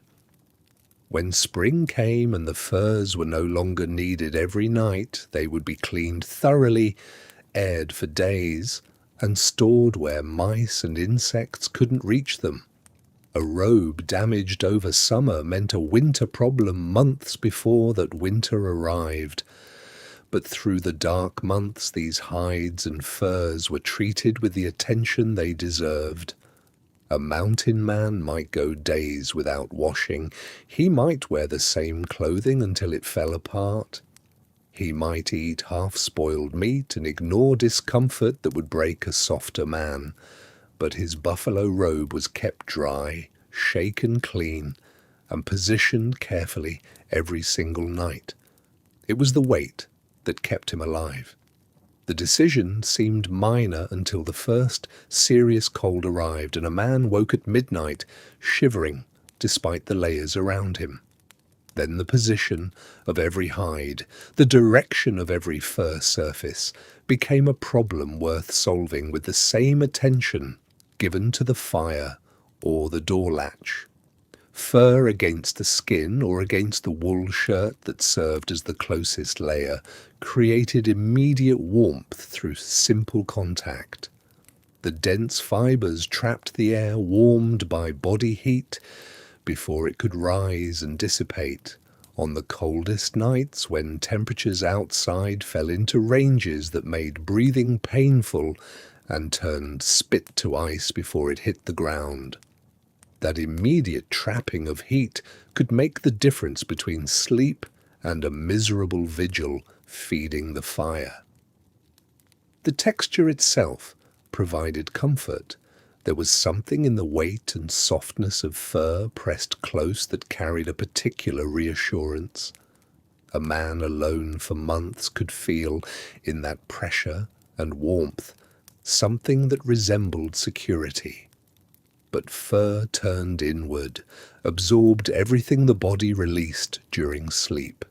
Moisture came from breath, even in a cold cabin. It came from skin, invisible but constant. Over the course of a long winter night, 10 or 12 hours of darkness, that moisture accumulated in the fibers closest to the source. Fur that seemed dry when arranged at bedtime could feel damp by dawn, particularly around the head and shoulders where breath condensed and collected. Damp fur was compromised fur. The insulation capacity dropped as water displaced air between the fibers. The robe grew heavier. And if the temperature inside the cabin fell low enough, which it often did in the hours before dawn when the fire burned to coals, that moisture could freeze, creating a stiffness that made the hide difficult to manage and uncomfortable to use. A frozen robe needed thawing.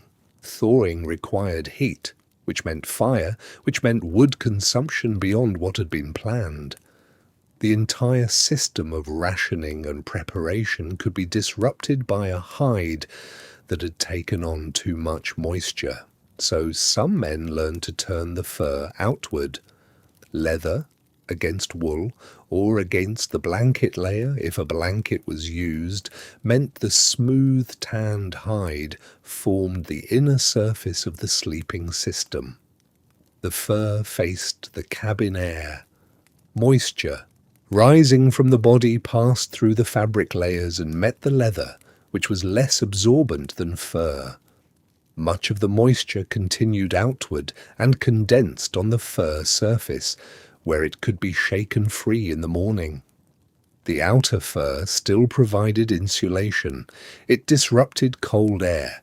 It created a boundary layer, and it could be cleaned more easily, taken outside and beaten against a tree or the cabin wall, the ice crystals falling away like dust.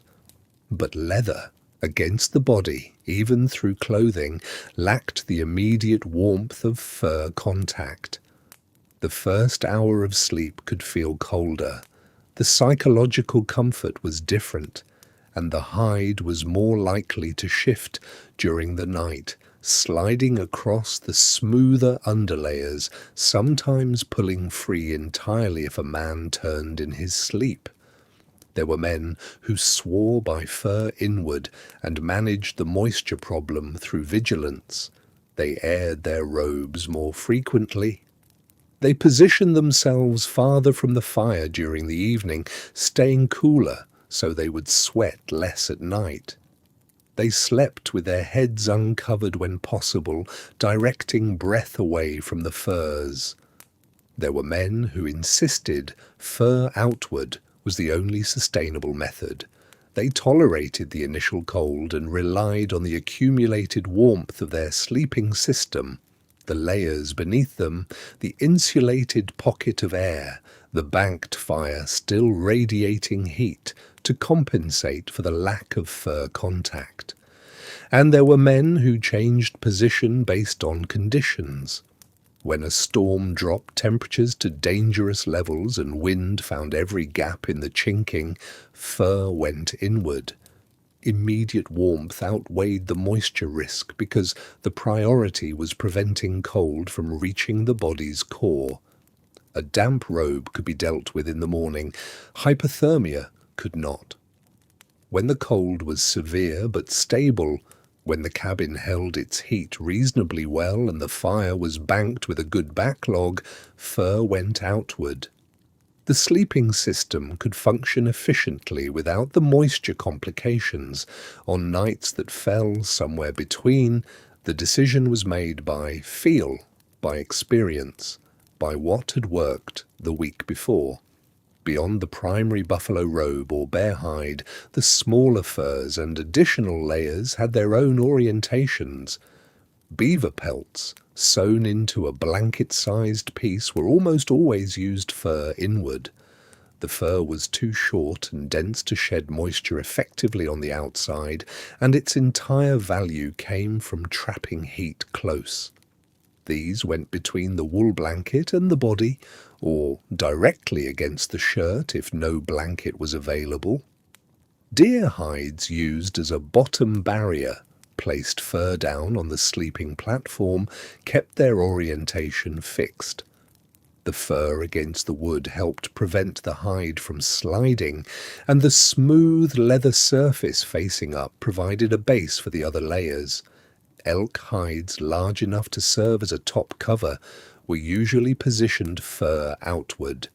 The hair, while not as dense as buffalo, was long enough to shed ice crystals, and the large size meant they needed to stay in place through the night. Every addition to the sleeping system was a calculation: warmth versus weight, insulation versus moisture, stability versus flexibility.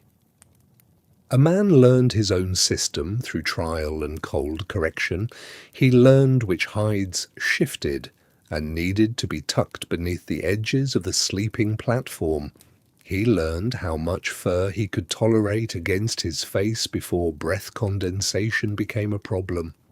He learned the difference between the cold that meant adding a layer and the cold that meant rebuilding the fire. The management of these materials continued even after sleep arrived. Waking in darkness to add wood to the fire, a man would assess the bedding by touch. If the top robe had shifted, he repositioned it before returning to sleep. If condensation had formed on the outer surface, he might shake the hide briefly, standing in the cold cabin in his shirt and trousers, the fur snapping in his hands, ice falling to the floor. These adjustments took seconds but mattered across hours. Morning brought a full accounting. The hides were pulled back and examined. Any significant dampness was noted. Furs that needed airing were set aside. The leather surfaces were checked for stiffness that would indicate freezing. On clear days, even in winter, the robes could be taken outside and draped over a log or branch left in what sun was available, the dry, cold air pulling moisture out more effectively than any fire. The sleeping furs were not decoration, they were not comfort items in the sense of luxury. They were insulation technology, as critical as the cabin walls and as carefully maintained as the rifle. A mountain man's survival through winter darkness rested on his ability to manage heat, to generate it, trap it, and keep it close while he slept. The direction the fur faced was part of that management, and like every other part of winter survival, it required attention, adjustment, and a willingness to learn from the cold itself. No mountain man slept naked through a Rocky Mountain winter. There were no nightshirts hung on pegs, no special garments reserved for sleep. What a man wore to bed was determined by cold, not comfort, and the assumption that he might need to move quickly if something went wrong in the night. On most winter evenings, a man went to sleep wearing much of what he had worn during the day. Wool or buckskin trousers stayed on. A long wool shirt, perhaps loosened at the collar, remained against the skin. If the night was especially cold, or if the firewood supply was uncertain, a wool cap went on before lying down. Heat escaped fastest from the head. A simple knit cap pulled low over the ears made a measurable difference. Feet required attention. Bare feet against cold air invited frostbite during sleep, especially in the hours before dawn when cabin temperatures dropped lowest. Wool socks were common. Some men wore fur-lined moccasins to bed. Others wrapped their feet in small hides or extra cloth. The goal was not comfort, but prevention. Keeping toes warm enough that circulation continued, that tissue did not freeze while the body rested. Buckskin clothing had advantages in winter sleep. Deer or elk hide, tanned and softened, did not absorb moisture the way wool did. A man perspiring under heavy furs would find wool damp by morning, cold against his skin. Buckskin stayed drier. It was durable, quiet, and layered well. Many mountain men wore buckskin trousers and wool shirts in combination, using each material where it performed best. Some men adopted Native American cold-weather garments, fur-lined leggings that tied at the waist, robes that wrapped and belted, covering the torso without the restriction of a fitted coat. These styles had been refined over generations by people who lived through mountain winters as a matter of course, not as temporary isolation.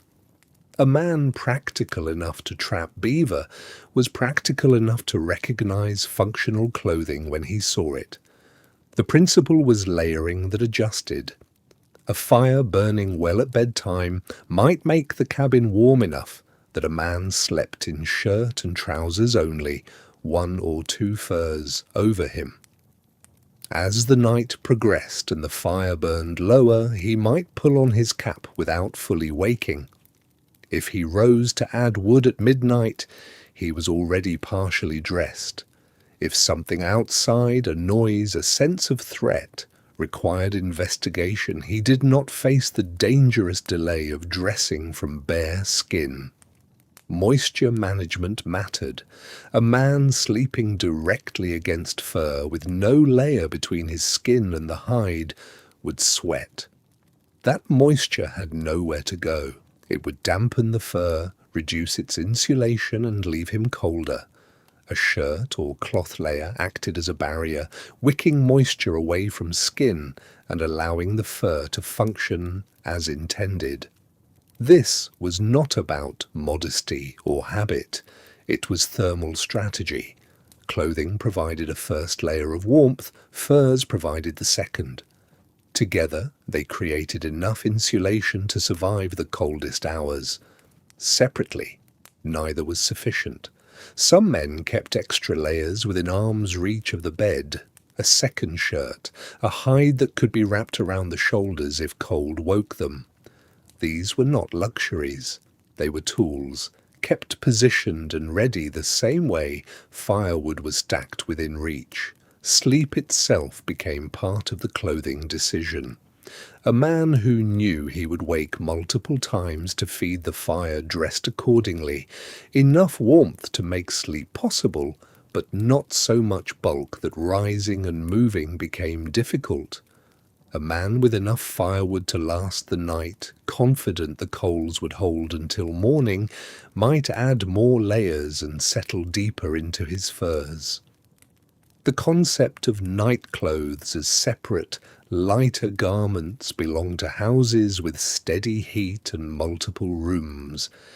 In a 12-foot cabin, where interior temperature might drop 30 degrees between midnight and dawn, clothing for sleep was clothing for survival. A man dressed for darkness the way he dressed for any other threatening condition, prepared, layered, and unwilling to assume the cold would show mercy. A mountain cabin did not hold heat evenly through the long winter night. It began warm and ended cold, following a curve as predictable as the sun's arc, and a man adjusted his sleep to match it. At bedtime, with the fire built up and the evening's cooking heat still radiating from stone and clay, the cabin might reach 60 degrees. Not warm by modern standards, but tolerable, comfortable enough to move around in shirt sleeves to prepare for sleep without urgency. The air felt still rather than biting. This was the night's warmest moment. As the first hour passed, the fire began its decline. Flames shortened. The quick-burning kindling and smaller logs were consumed, leaving the larger pieces to burn slower. Heat output decreased. The cabin temperature dropped to 50 degrees, then 45. A man under his furs noticed little yet. The bedding held the warmth his body generated, insulating him from the cooling air. By midnight, the fire had burned to a bed of coals with occasional flame. Heat still radiated from the firebox, but less of it. The cabin temperature might be 40 degrees now, cold enough that breath became visible in the darkness beyond the bed. Cold enough that a man waking to add wood felt the difference immediately, the shock of air against his face, the need to move quickly. If the fire was tended at midnight, the cycle reset partially. New wood caught, flames returned, temperature stabilized or even rose slightly. But if a man chose to let the fire go, if he had built it carefully with a large backlog and believed it would hold, the cooling continued. The coldest hours came just before dawn. Outside, temperatures reached their lowest point. Inside, with the fire reduced to a dim glow of coals and ash, the cabin might drop to 30 degrees, sometimes lower. The walls, which had absorbed heat during the evening, now radiated cold inward.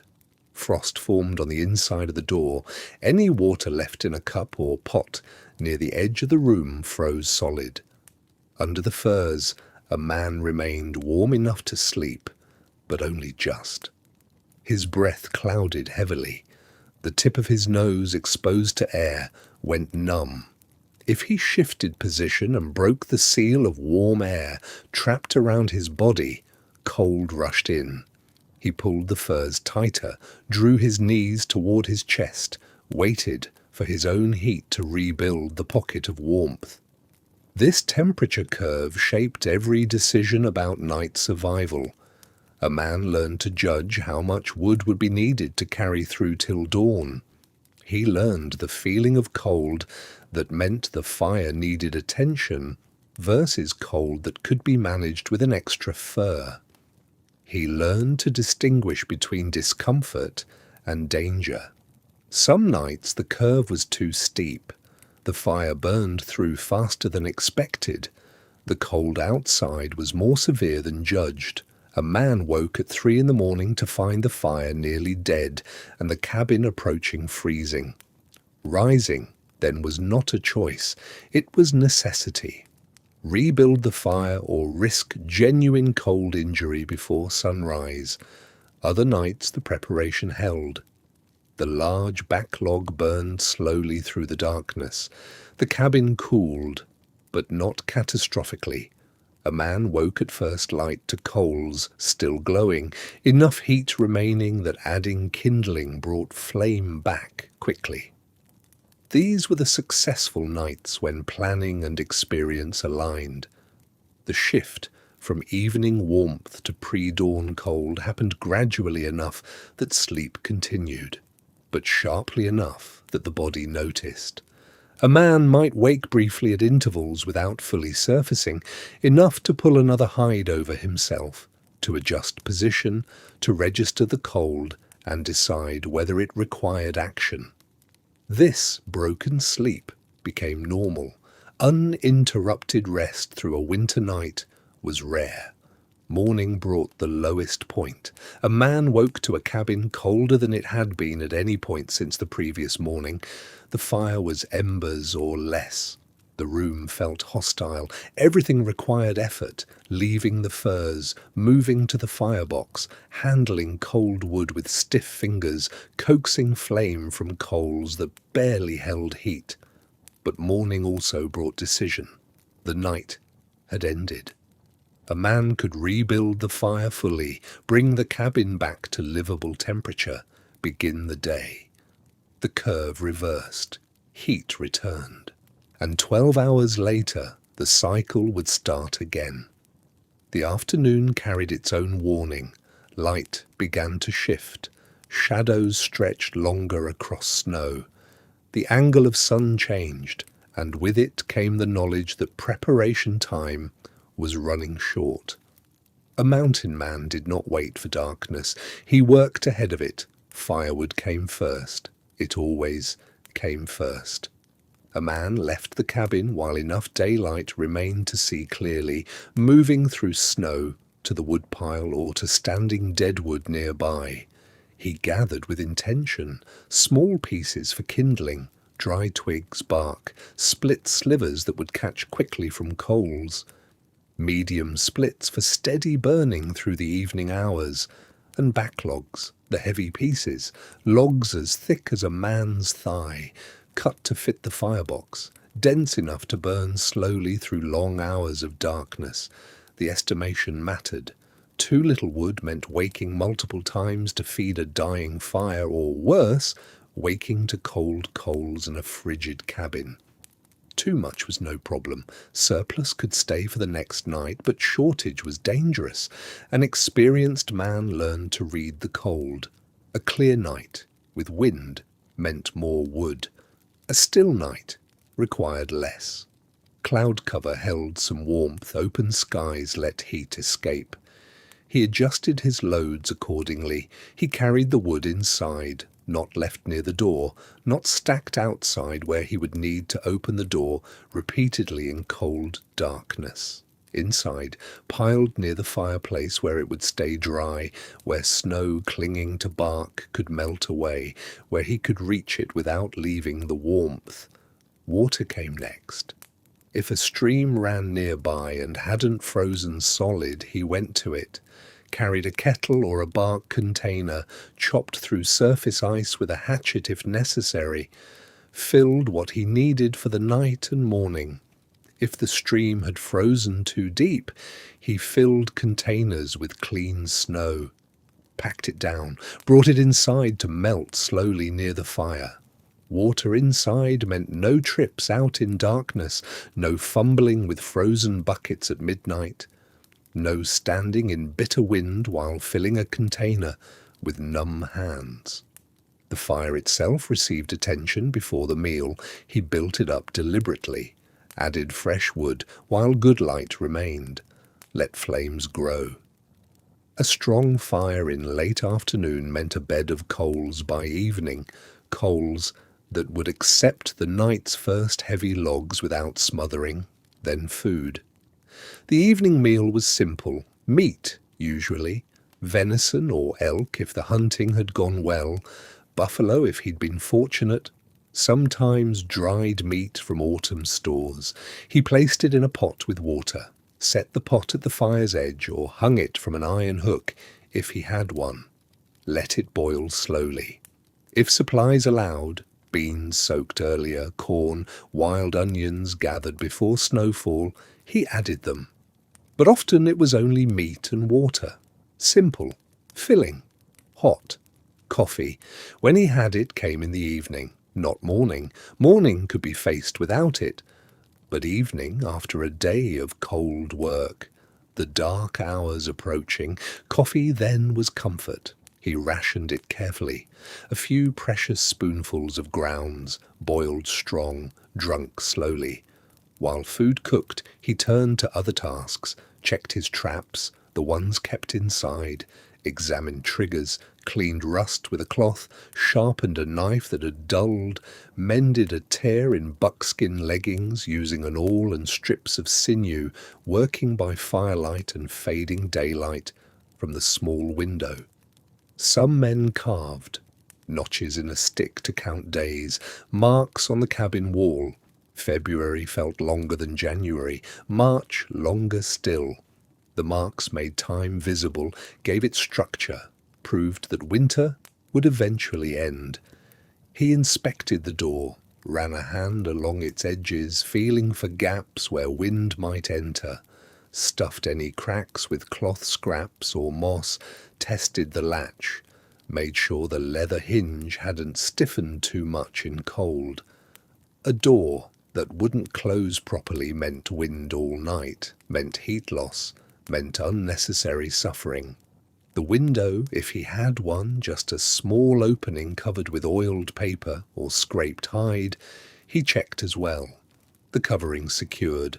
No tears. In deep cold, some men stuffed the window entirely, choosing darkness over the cold that seeped through even treated hide. He positioned supplies within easy reach, firewood close, water container near, extra furs on the bed, ready to pull up, flint and steel where his hand could find them in darkness if the fire died completely and needed restarting.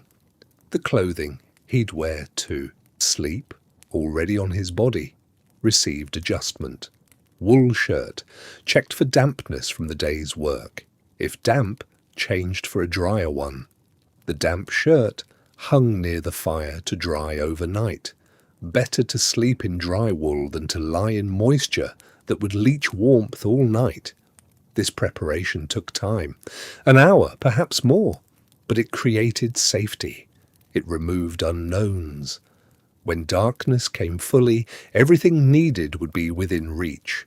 No surprises, no emergencies. Just a man, a fire, and a cabin prepared for another long night. The meat boiled quietly in its pot. Steam rose, carrying the smell of food through the small cabin. A good smell, a warm smell, something that made the space feel less empty. A mountain man ate his evening meal while light still touched the sky. Not full darkness yet, but the dimming time, when the fire's glow began to matter more than the window's fading grey. He pulled the pot from the fire using a cloth wrapped around his hand, set it on the hearthstones to cool slightly. No plates, no table. He ate directly from the pot, or pulled meat out with his fingers, or used a knife to spear chunks.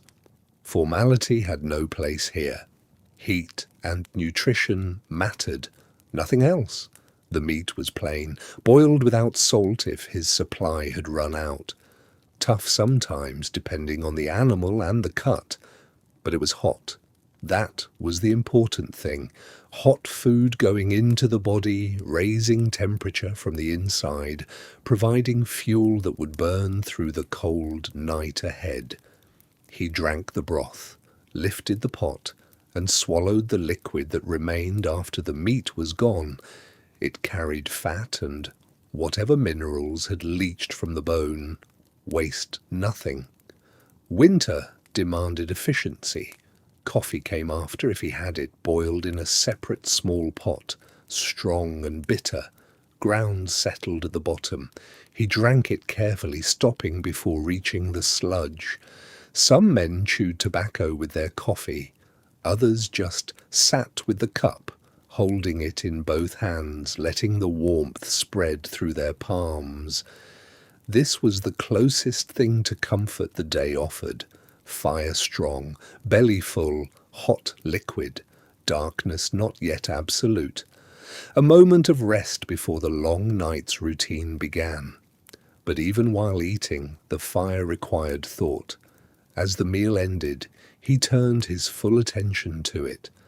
Some evenings involved preparing materials for future use, cutting strips of leather for bindings, shaping wooden components for snowshoe repairs, trimming rawhide into uniform widths for lashing.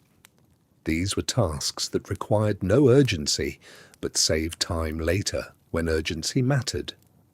If a snowshoe broke 2 miles from the cabin in February, having pre-cut materials meant the difference between a manageable repair and a dangerous situation. He worked in silence, or near silence.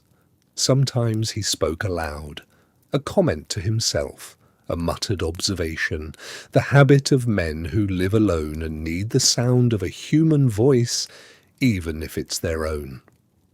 That'll hold. Need more sinew. Should have done this in October. The words were functional, not conversational, and they disappeared into the cabin's stillness without echo. The firelight created a small circle of visibility. Everything outside that circle was shadow. His hands moved in and out of the light as he worked, and the rest of the cabin remained dark. This narrow focus was its own kind of comfort, the world reduced to the task at hand, the warmth of the fire, the smell of wood smoke and leather. Hours passed this way.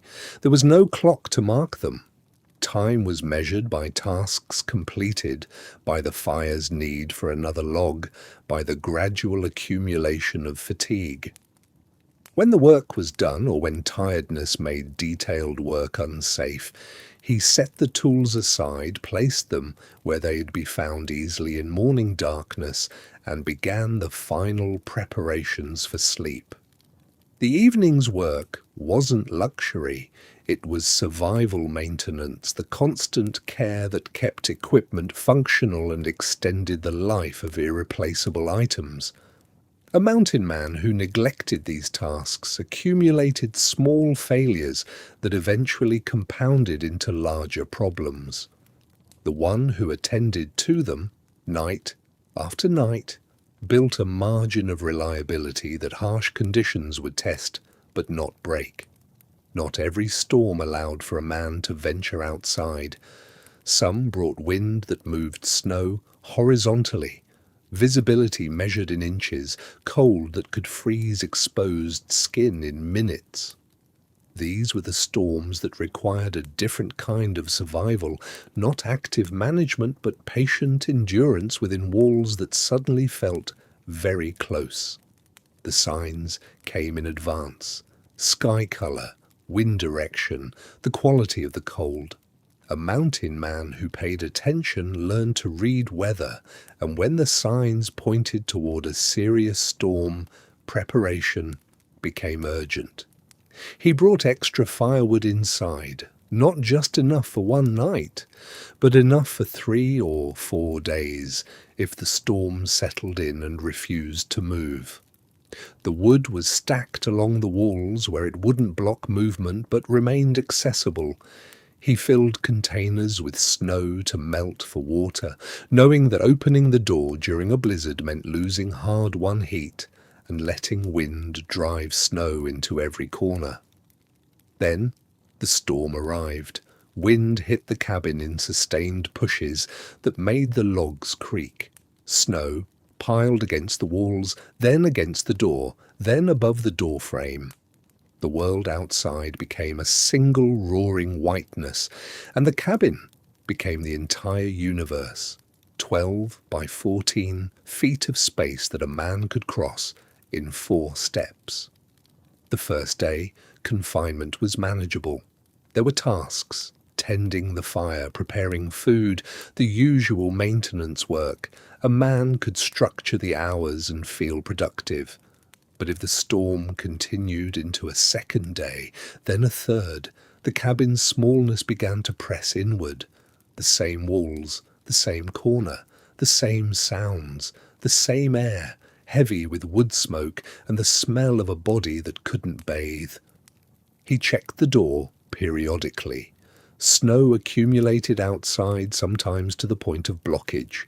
If it reached above the door frame, he'd need to dig out or risk being trapped inside even after the storm passed. Some men kept a shovel inside for this purpose. Others used whatever flat tool was available. The digging had to be done in stages. Open the door a crack, push snow back, widen the opening, repeat. The wind drove snow back as fast as he could clear it, and the cold rushed in to steal the cabin's warmth. Firewood became the critical resource. He rationed it carefully, burning enough to maintain survivable temperature, but not so much that supplies ran short. The fire couldn't go out. In a severe storm, restarting it from scratch would be difficult and dangerous. Kindling might be damp, hands too cold to work properly, the cabin's temperature dropping to levels that threatened frostbite. So he fed the fire steadily, kept it alive, and watched the woodpile shrink. The hours stretched. Sleep helped pass time, but a man could only sleep so much.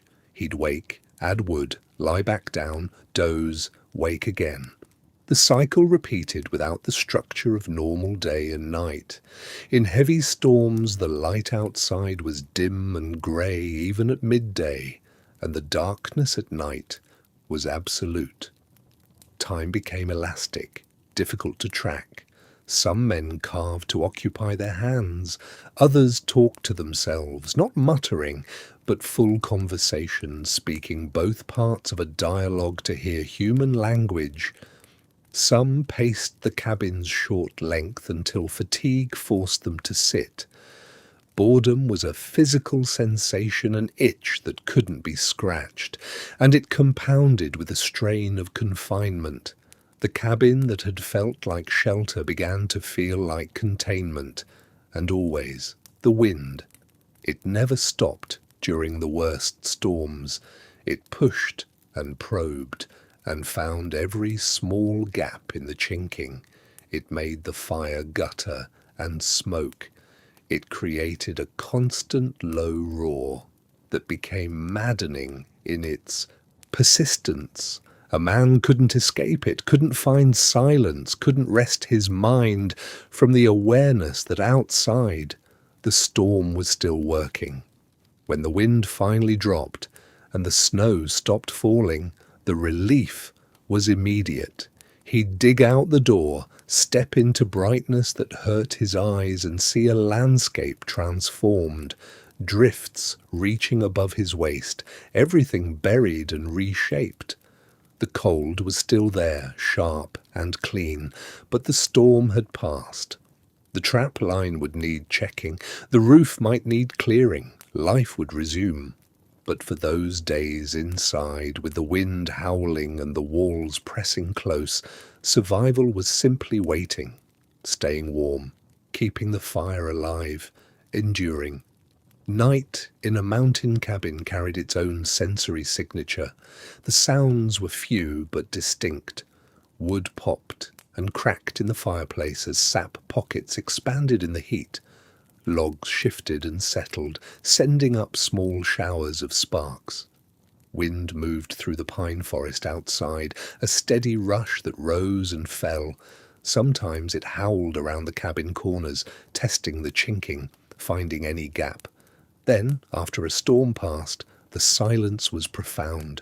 No voices, no wagon wheels, no church bells, just the occasional crack of a tree limb breaking under snow weight somewhere in the darkness. Wood smoke filled everything. It saturated clothing, furs, hair, skin. The smell never left. A man carried it with him even when he stepped outside. Different woods produced different smoke. Pine and spruce burned sharp and resinous. Aspen and cottonwood smelled cleaner, lighter. When meat roasted over the fire, the smell mixed with smoke. Coffee boiling in a tin pot added another layer. Damp wool had its own odour, as did the furs piled on the sleeping platform. A musky, animal scent that intensified near the fire's warmth. Darkness in winter differed from summer darkness. When snow covered the ground and the sky cleared, a faint luminosity came through the oiled paper, or skin stretched across the window opening. Starlight, reflecting off snow, created a dim, cold glow. Inside, firelight was everything. It flickered orange across log walls, creating moving shadows that shifted with each flame. There were no street lamps, no neighbouring windows, no distant lanterns, only fire. Some mountain men spent 4 to 6 months without seeing another person. From late November through March or April, they lived alone. No conversations, no shared meals, no one to confirm the date or comment on the weather. The silence extended beyond sound into a deeper isolation. Men responded differently. Some thrived in solitude, finding a rhythm in the quiet routine of survival. Others struggled. Journals from the period reveal both experiences. Osborne Russell, who trapped in the Rockies from 1834 to 1843, wrote of long stretches alone with apparent contentment, describing the landscape and his activities with steady observation. Other accounts hint at darker responses: depression, disorientation, the erosion of mental structure. Without conversation, some men talked to themselves. They spoke aloud while working, narrated their actions, maintained the habit of speech even without an audience. Those who owned horses sometimes talked to the animals. Men who carried books, usually a Bible or prayer book, the only reading material available, read aloud by firelight, filling the cabin with spoken words even if no one listened. Keeping track of time became difficult. Days blended together without external markers. Some men carved notches in logs to count passing days until spring. Others kept written counts on paper. Without this deliberate tracking, a man could lose his place in the calendar entirely, uncertain whether weeks or months had passed. Isolation sharpened certain senses. Men reported becoming attuned to subtle changes, shifts in wind direction, variations in animal sounds, the particular creak of trees before a storm. The absence of human noise made space for attention to smaller details. A partner changed everything. Even one other person meant conversation, shared tasks, the breaking of silence, but months confined with another man in 12 feet of space created its own tensions. Some partnerships ended in conflict, others formed bonds, that lasted decades beyond the mountains. Winter darkness lasted 14 hours, sometimes 15. In December and January, the sun dropped behind the western ridges by late afternoon and did not return until well past dawn. For a mountain man alone in his cabin, this meant half of each day existed in firelit dimness or complete black. The body adjusted. Sleep stretched longer than it did in summer. 9 hours, sometimes 10. There was no reason to wake early when dawn came so late, and no reason to resist sleep when darkness settled so early. The natural rhythm of light and dark governed rest more completely than any routine or discipline. But winter sleep did not come in one long stretch. Most men woke once or twice each night. This was expected. The fire needed attention. The cold deepened. And so sleep arrived in 2 or sometimes 3 separate cycles, what some called first sleep and second sleep, with a period of quiet wakefulness between. First sleep might last 4 hours, deep and heavy. Then the man woke. Perhaps the cold had increased enough to register through the furs. Perhaps some internal clock triggered awareness. He rose, added wood to the coals, waited until flame took hold. The cabin warmed slightly. He stood or sat in the dim light, not fully awake but not asleep. 30 minutes, maybe an hour. Quiet thought, no tasks, just presence in the darkness. Then he returned to the furs and second sleep came. Another 3 or 4 hours, lighter than the first. Dreams moved through this second cycle with more clarity and strangeness. Men reported vivid images during winter isolation, places they had been, people they had known, scenes that made no sense but felt powerfully real. But for those months of darkness, staying warm through the night had been both the simplest and most essential task of survival. Not dramatic, not heroic, just the quiet, repeated work of gathering wood, banking coals, and layering furs against cold that never stopped pressing in.